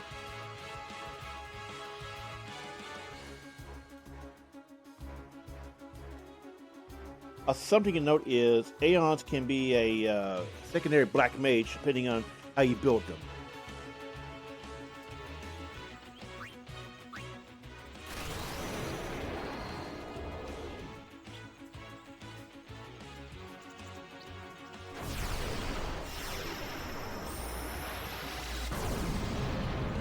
She is effectively doing a big bang Kamehameha. Look at that damage. So we got an overkill. Overdrives early on are probably going to be doing overkill damage.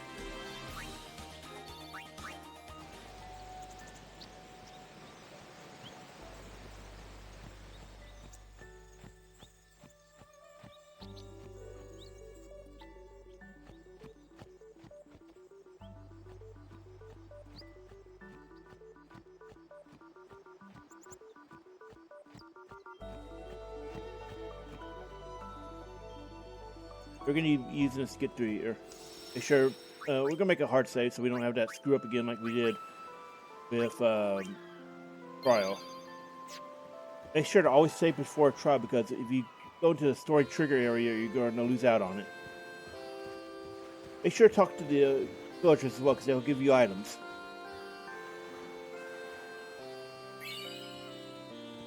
They can save you a little bit of money. Oh, that's right. That's where it is. Okay, now remember, the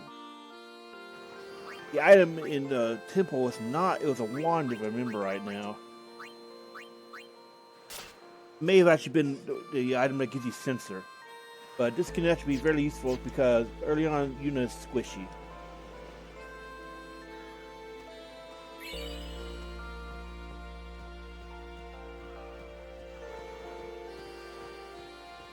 Sure to explore around because, yeah, it might be something you haven't seen.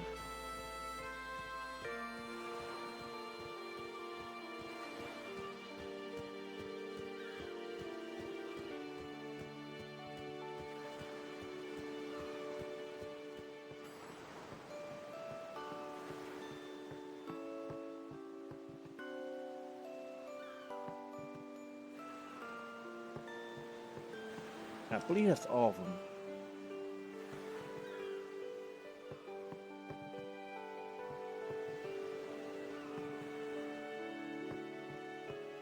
You tell she's got a 100% approval rating.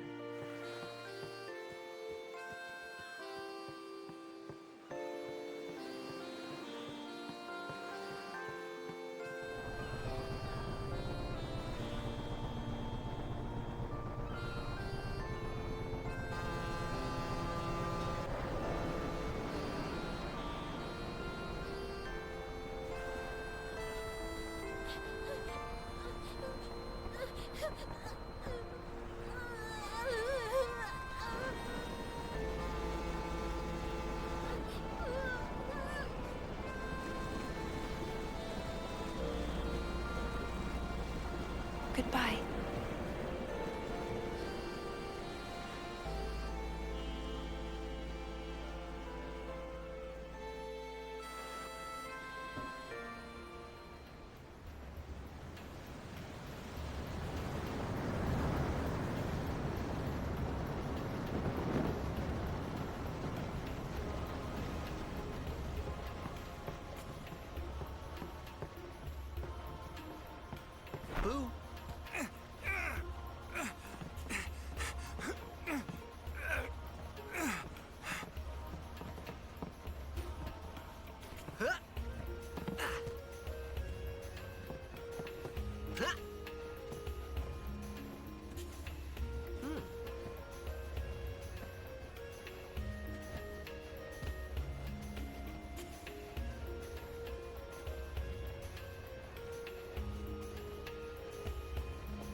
Come to think of it, I have...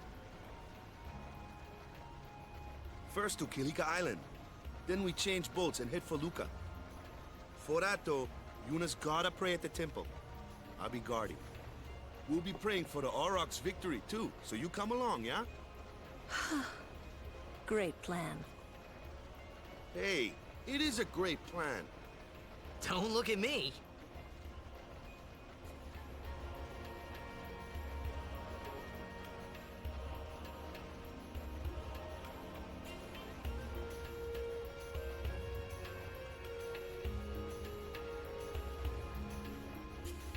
All right, so let's see.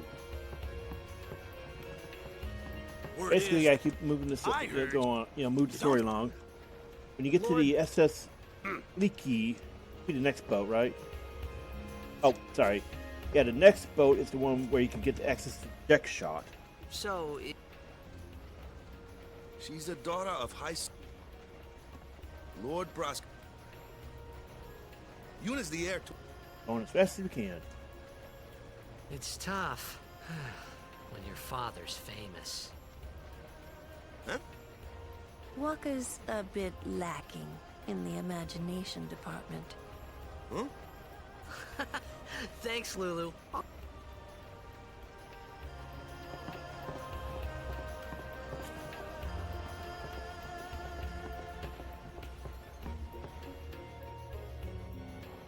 Ooh. Okay, here's Owaka. Owaka is somebody you should be paying attention to because he will get you access to really cheap stuff later on. This one. Also, you dissing our clothing? Don't look like you got much money, either. I've no business with you. Out of me way. Who do you think you are? Owaka the 23rd. Merchant extraordinaire. Owaka the who? Don't know me? Well, not many do. Not...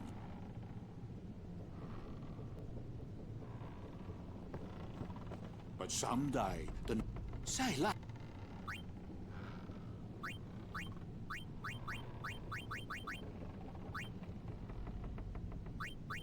I guess it pays... Fine, see...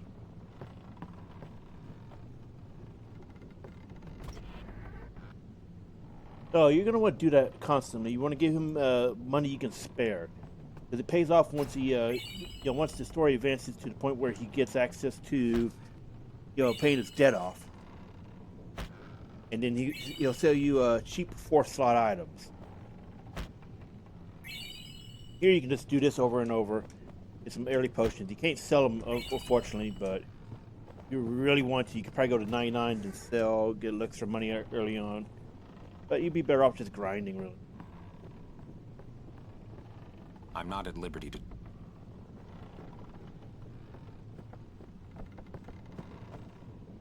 If you go into the power room, there is another primer in here. What? What the heck is... What is this? The power room, like it said... Yeah, but why the big... What's so strange about chocobo power? Chocobos? Those are What? What kind of backwater... And the chocobo gets redesigned every Final Fantasy. I gotta say, I think 10s were along some of the best ones. They represent a difference from the classic ones, and the reason why you come in here, by the way, is the primer. Volume 3. Like I said, numbers are important to the storyline. I think 10s were probably the best of the redesign. The classics we saw prior... Let's see, I think it was... Yeah, 6 may have had the last of the classic ones, and then they experimented slightly changing their designs, starting in 7. 8 and 9 had different designs. 10 represented a huge change. I don't know. And then largely, I think they stayed with the 10 design for the most part. Minor alterations. But yeah, chocobos get changed every entry.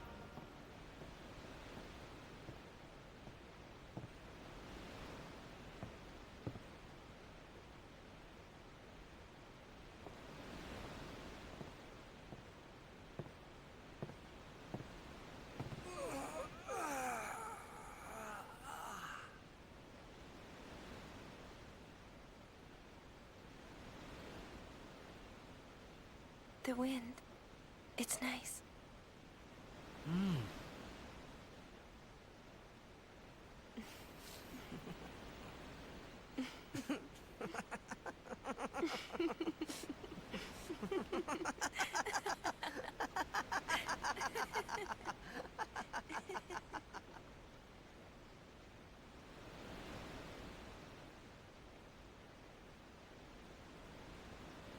You're a blitzball player, aren't you?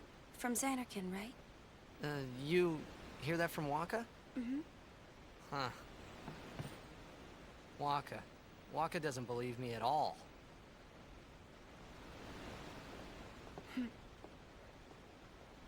But I believe you. Huh? I've heard in Xanarkin, there is a great stadium, all lit up, even at night. Huh? Great blitzball tournaments are held there, and the stands are always full.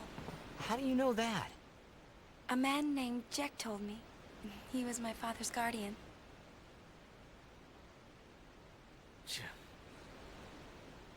So yeah, this is one of many warning signs about the story. I'm pretty sure we talked about that during the Let's Play, My but father.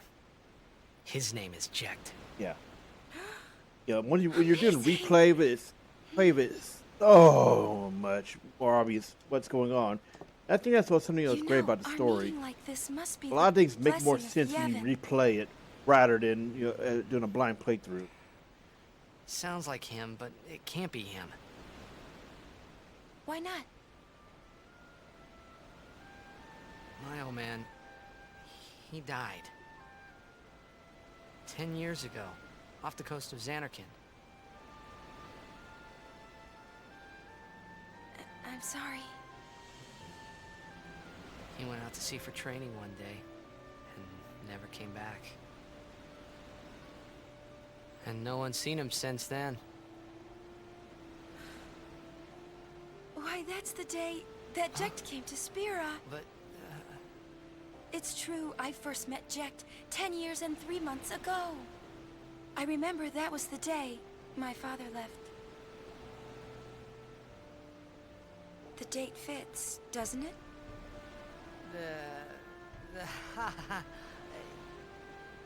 Yeah, but how would he get here? You're here, are you not?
I gotta say, I love how he just reframed him right there. And then he shouts Sin. What do you think you're doing? Stick a harpoon in him and we'll all get dragged under. Sin is going for Kilika. We gotta distract it. So these Sin fights they're kind of easy for the most part until you get to, let's see, the Sinspawn fight. Now that is a bit of a whether or not the player is a Git Gud check. A Git Gud check is basically summed up as is something that the game developer put in to determine whether or not the player is paying attention. You manifest it as whether or not they're paying attention to mechanics, whether or not they're building correctly, whether or not they're basically paying wait if they're a damn AI bot or something, right? Then spawn on the Mushroom Rock Road during Operation, I think it's called Operation Mayhem. Basically, is the Git Gud check. Well, one of them in this game for whether or not the player is trying to speedrun it or if they're paying attention. We'll get into that when we get to it because that's near the end of Act 1 or so.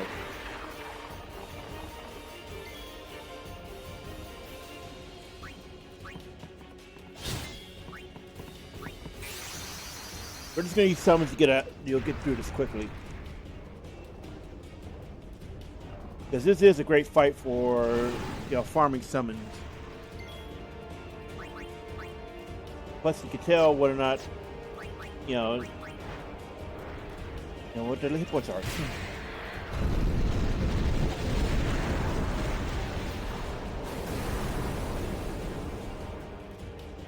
Anyway, Git Gud checks are interesting because not everybody realizes when they're being subjected to one.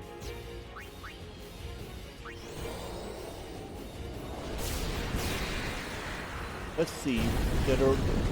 One member. Let's see the other ones in Final Fantasy. One of the most famous ones in 7 was the Demon Wall, the forgotten, the Temple of the Ancients. That's one of them. I can't remember all the other ones, but the Demon Wall is usually known as a big filter of whether or not the players, properly set up. When's this going to end? The fin. And you have to force this in order. You have to kill a few before the fin prompt comes up. So anyway, Final Fantasy VIII. What's the 8th was? Thinking. Been a while. But I remember the missile base was a pretty decent one. Because that was on a timer, and if you didn't know about the timer as well as how to quickly drop the boss, you were going to be in deep trouble.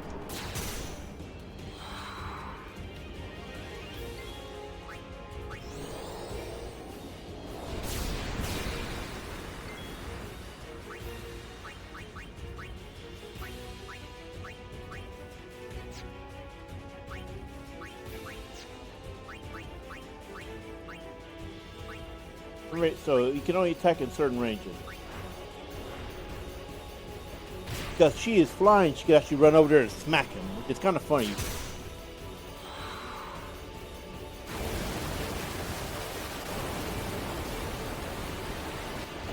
They want to pull her out though.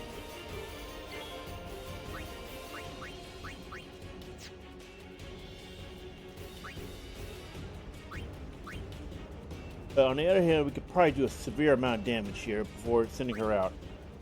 After Overdrives, an Aeon will have reduced turn generation for a while. Keep that in mind. You may want to try to bring her in with an Overdrive field, or Yuna having an Overdrive ready. Oh, cool, we got the boss killed. Anyway, back to what I was saying. Final Fantasy IX. Final Fantasy IX had a few of them. Let's see, I'm thinking... crap.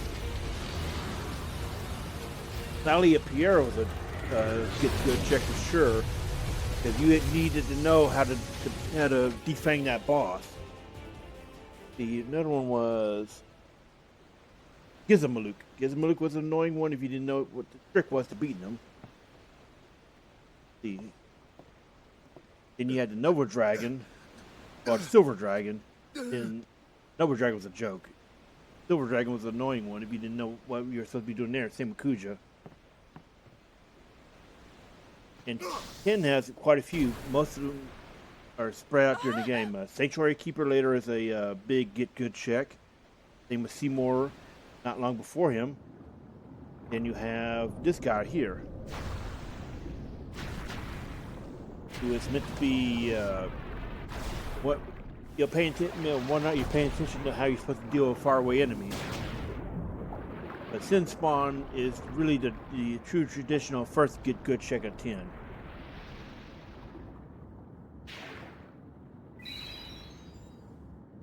Also, take note, this is like one of the very few times in a Final Fantasy game where items like that are treated as part of the story. Because it's so strange that, you have something like a party member dying in a cutscene, you can't use Phoenix Down or Raise. Like, what the hell is that?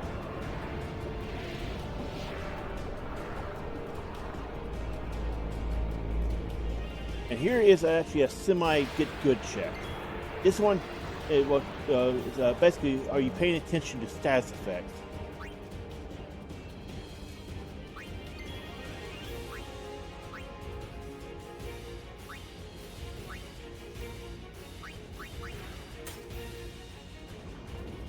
Sadly, we don't have what we really want for this.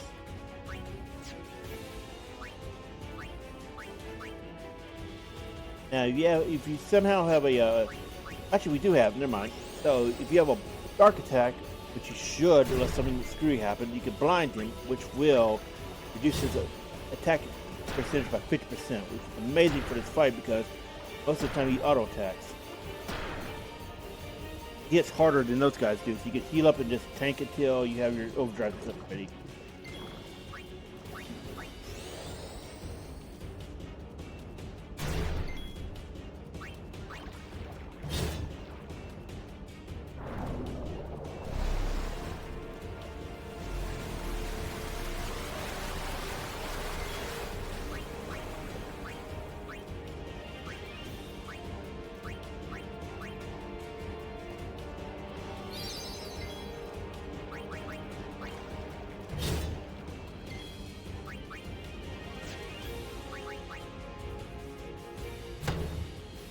And make sure to replenish his ether, every now and then.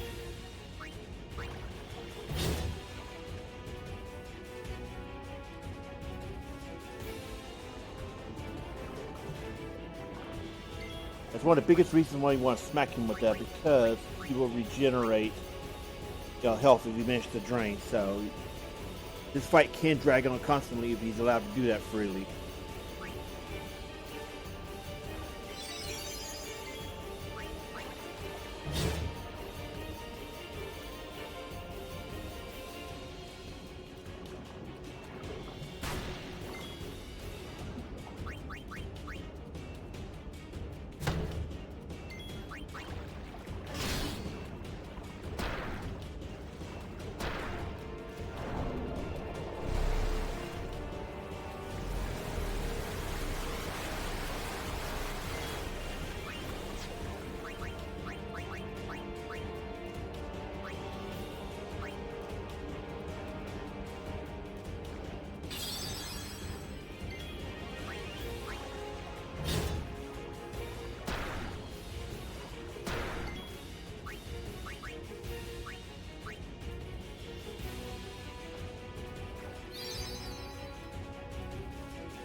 Alright, so refresh the dark status, blind, and just keep pelting away. If you, for some reason, know you have an overdrive filled in, you gotta just use it right away and do some severe damage on him from the start.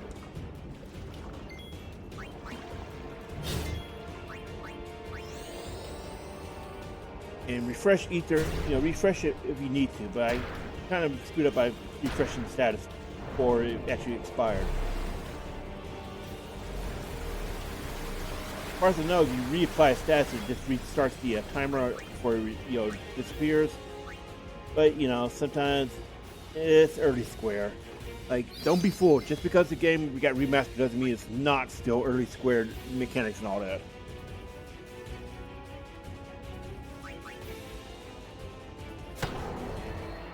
Oh, got it. So this does go faster if you use overdrives, naturally. But it's unlikely, unless you specifically took the time out to go do it, that it's going to be happening. So keep that in mind.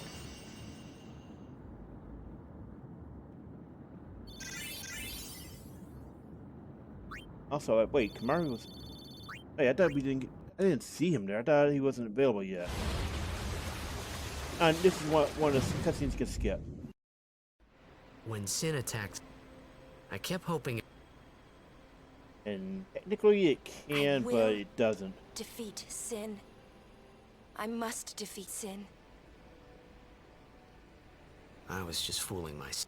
Again, you remember what I said before about strangeness of under the unsynced lips.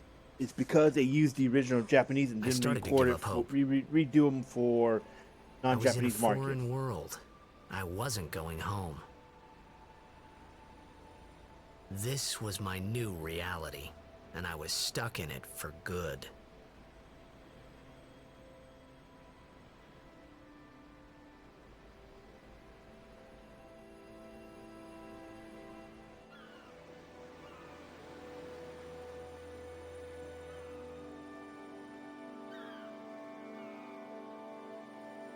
So once we get control, we're going to go over spear grids.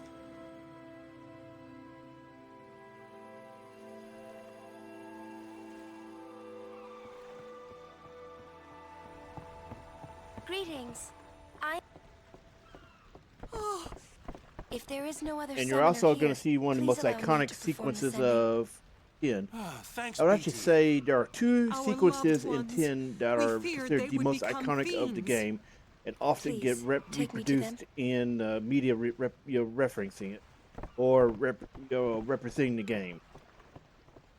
One is the sending sequence, which we're about to see, and the other is the Suteki Dane scene. Much later in the game. We'll go see what we got. Huh? Okay, we got control. Alright, so spear grid.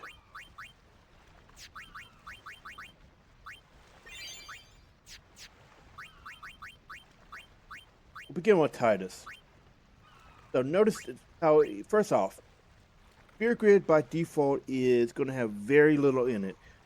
What you are meant to do is, it's much easier once you hit the mid and late game and have access to the monster arena. You have the ability to clear spears as well as put new ones in. Now you see here, there's 1 point, flee abilities. Yeah. And empty nodes. You're meant to fill in some of these empty nodes with +4 or maximum stats for a specific stat. So like for strength, you can put in +4, or for evasion +4. This is meant for in the game, challenges like this Dark Aeons. Too many, just want to cheese them with Yojimbo. So yeah, you see a lot of 1-pointers and all that. You are not meant to keep these. You're meant to systematically go through and empty them out with clear spears and replace them with maximum stats for that ability. Or rather, maximum spears for that stat. Or you fill them in with maximum stats for a stat you're trying to raise. Because you can't just put all of strength or luck or whatever in. You will end up running into the 255 cap, meaning you're going to have to start looking at other stats to level up and clear. That's something to keep in mind. So Titus can be best described as a combination of thief and warrior. Not warrior as in 14 warrior, which is a tank, but more like previous game warriors, which was just a early to mid game beast. I guess I'm trying to think of what's the best one. It works more like warrior in Tactics Ogre, where it's a melee guy and he can, he's sword most of the time and all that. So it's like more like a combination of Tactics Ogre warrior with some white mage abilities, and also time mage because he gets access to stuff like, haste, AoE haste, and some other things. So here is something to know about this. You can, you can see how far you can move. You can only activate spears along a highlighted path.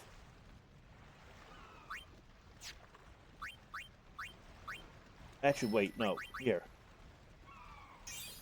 You can only use spears that are adjacent to you. That's the mix-up. But you can use return spears and certain other spears to go back along a previously highlighted path. This is something I should have done sooner because Yeah, cheer would have helped us do that much faster.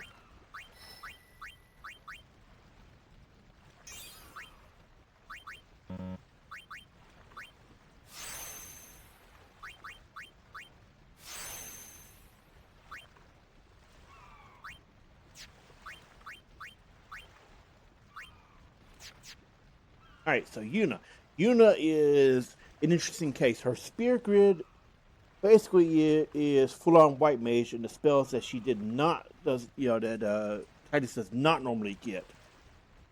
And she is a combination of white mage and summoner. Now, the interesting thing is, summoner is specific from this. You will not get any special summons or anything from here. However, her stats will feed into summons, meaning they receive, I think, if I remember correctly, they receive about 1/5 of the stats Yuna has on top of their own growth. That's something to keep in mind.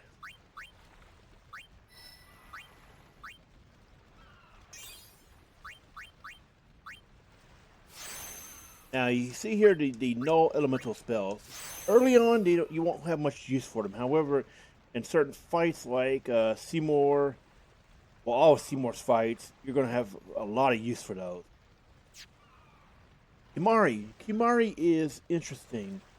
So basically, he's a combination of Blue Mage and Dragoon. His Dragoon abilities are not reflected here. Past him having jump as a exclusive skill. Now, the interesting thing about him is his Blue Mage abilities do not come from here. They come from specific enemies out in the world as well as specific bosses. Now, Kimahri is meant to he's meant to mimic whatever characters you want him to mimic. He starts in the center of the entire spear grid and it quickly move into somebody else's grid. So basically he acts like a secondary copy of that character for the most part. And Kimahri is just a very interesting case. He is whatever you want him to be, and you generally want to have him a little bit built up before you go to Mount Gagazet, as he has a special boss fight there that is part of the story.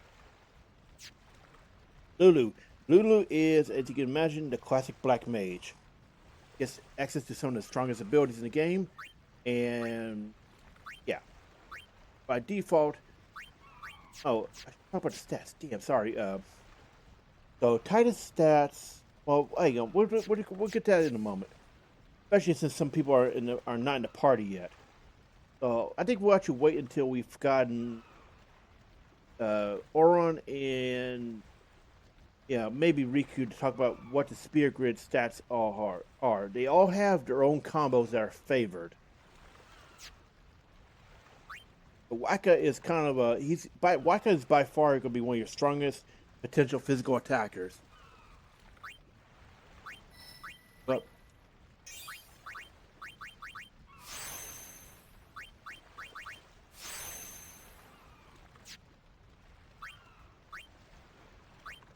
well, yeah, we're going to go into talking about the specifics of the spear grids. Each of their native stat favoring. By that I mean each one has a default stat that you can modify them, and we'll go into that more next time. Because for now, we're going to get.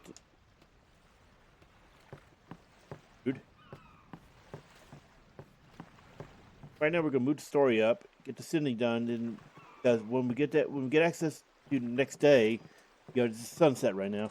Get access the next day, we can actually start farming, and we'll probably do a lot of off-screen grinding and get some overdrives learned up. What's ascending? Are we going somewhere? You truly are clueless. Are you sure it's just your memory that's the problem? The dead need guidance.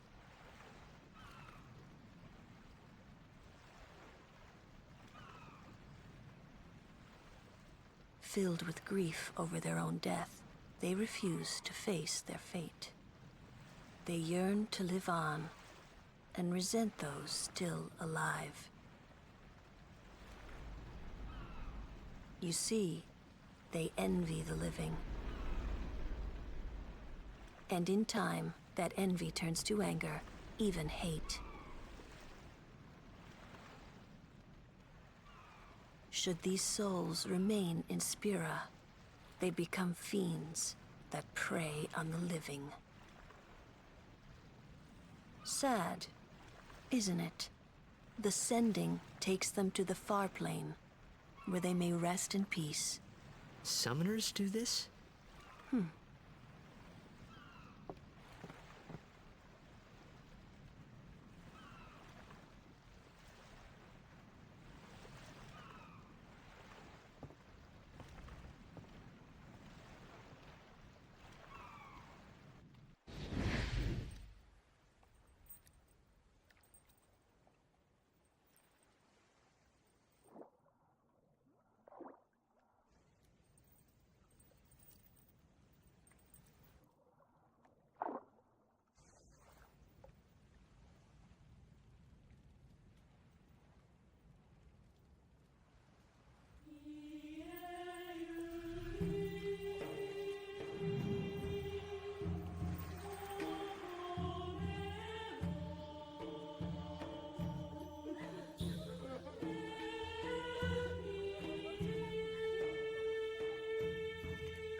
Ah, right. I forgot we could skip that. So yeah, that is one of the two iconic scenes of 10. And often gets put, shown as a. It must be tough. What's the being word? A summoner. Okay, you've seen the Magic the Gathering cards, right? From the beginning, what it I meant. don't remember if 10 has a set in there or not, but I wouldn't be surprised if Sending and Suteki Dane are two the iconic moments captured. Until the end? What's the end?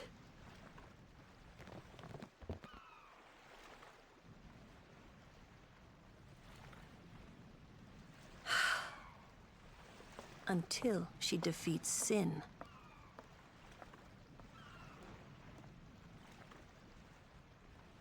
Oh. I hope I did okay. You did very well. They've reached the far plane by now, but no tears next time.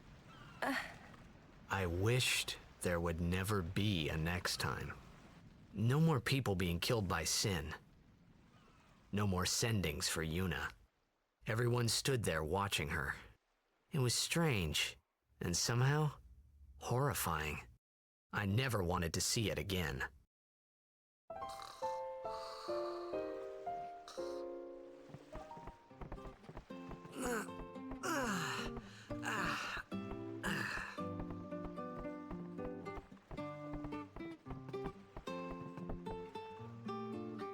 I forgot they kept this in. I know we talked about this during the Let's Play. This is one of the most famous typos of the translation. It's supposed to be, I'm going to be a blitzball player when I grow up. This is something they kept, and I'm glad they did, because this is one of those funny things that really showed how goofy some of the early translation was. It's actually something to talk about. Square had inconsistent translation of its main titles until 2014 or so. Lightning Returns, from what I remember, was actually the last game to have inconsistent translation between Japanese and English. And 14 was expressly co-translated in order to avoid this problem, because it was such a problem for most of the other Square titles up to that point. So the translators for 14 work much more closely than the other games did before then.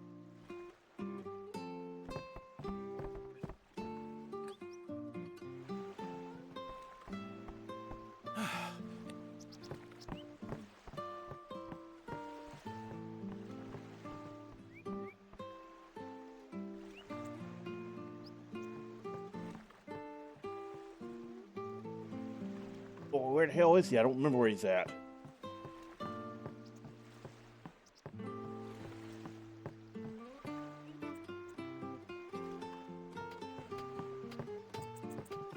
Right, over here. Ah, there you are.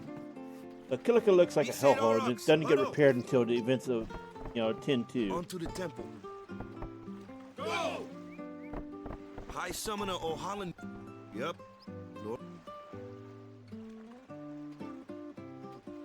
Waka. Praying for victories. Something wrong? Is this... This is the only... The players fight with all their strength. They forget pain, suffering. That's why Blitz has been around. At least that's what I think. Whatever. Let's play. Right? Right. Temple's beyond the jump. Okay, finally, jeez. Got how much talking there was early on.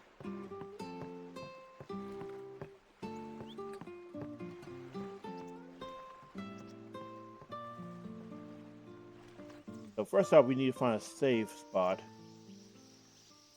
Usual one right up ahead. There's also an optional boss here. What we're gonna do is save.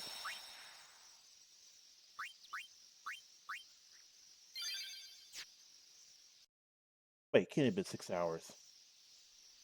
Oh, sorry. Look, I looking at the wrong timestamp. Okay. So yeah, we're actually 2 hours in because that it starts at 45 minutes in. All right. So what we're gonna do here is we're gonna save. We're gonna grind a bit because there's an optional boss here, and this is a decent area to grind early on, especially for your first overdrive for Titus. So we're gonna do that. We'll see you soon in the next VOD. Thanks for watching. See you soon.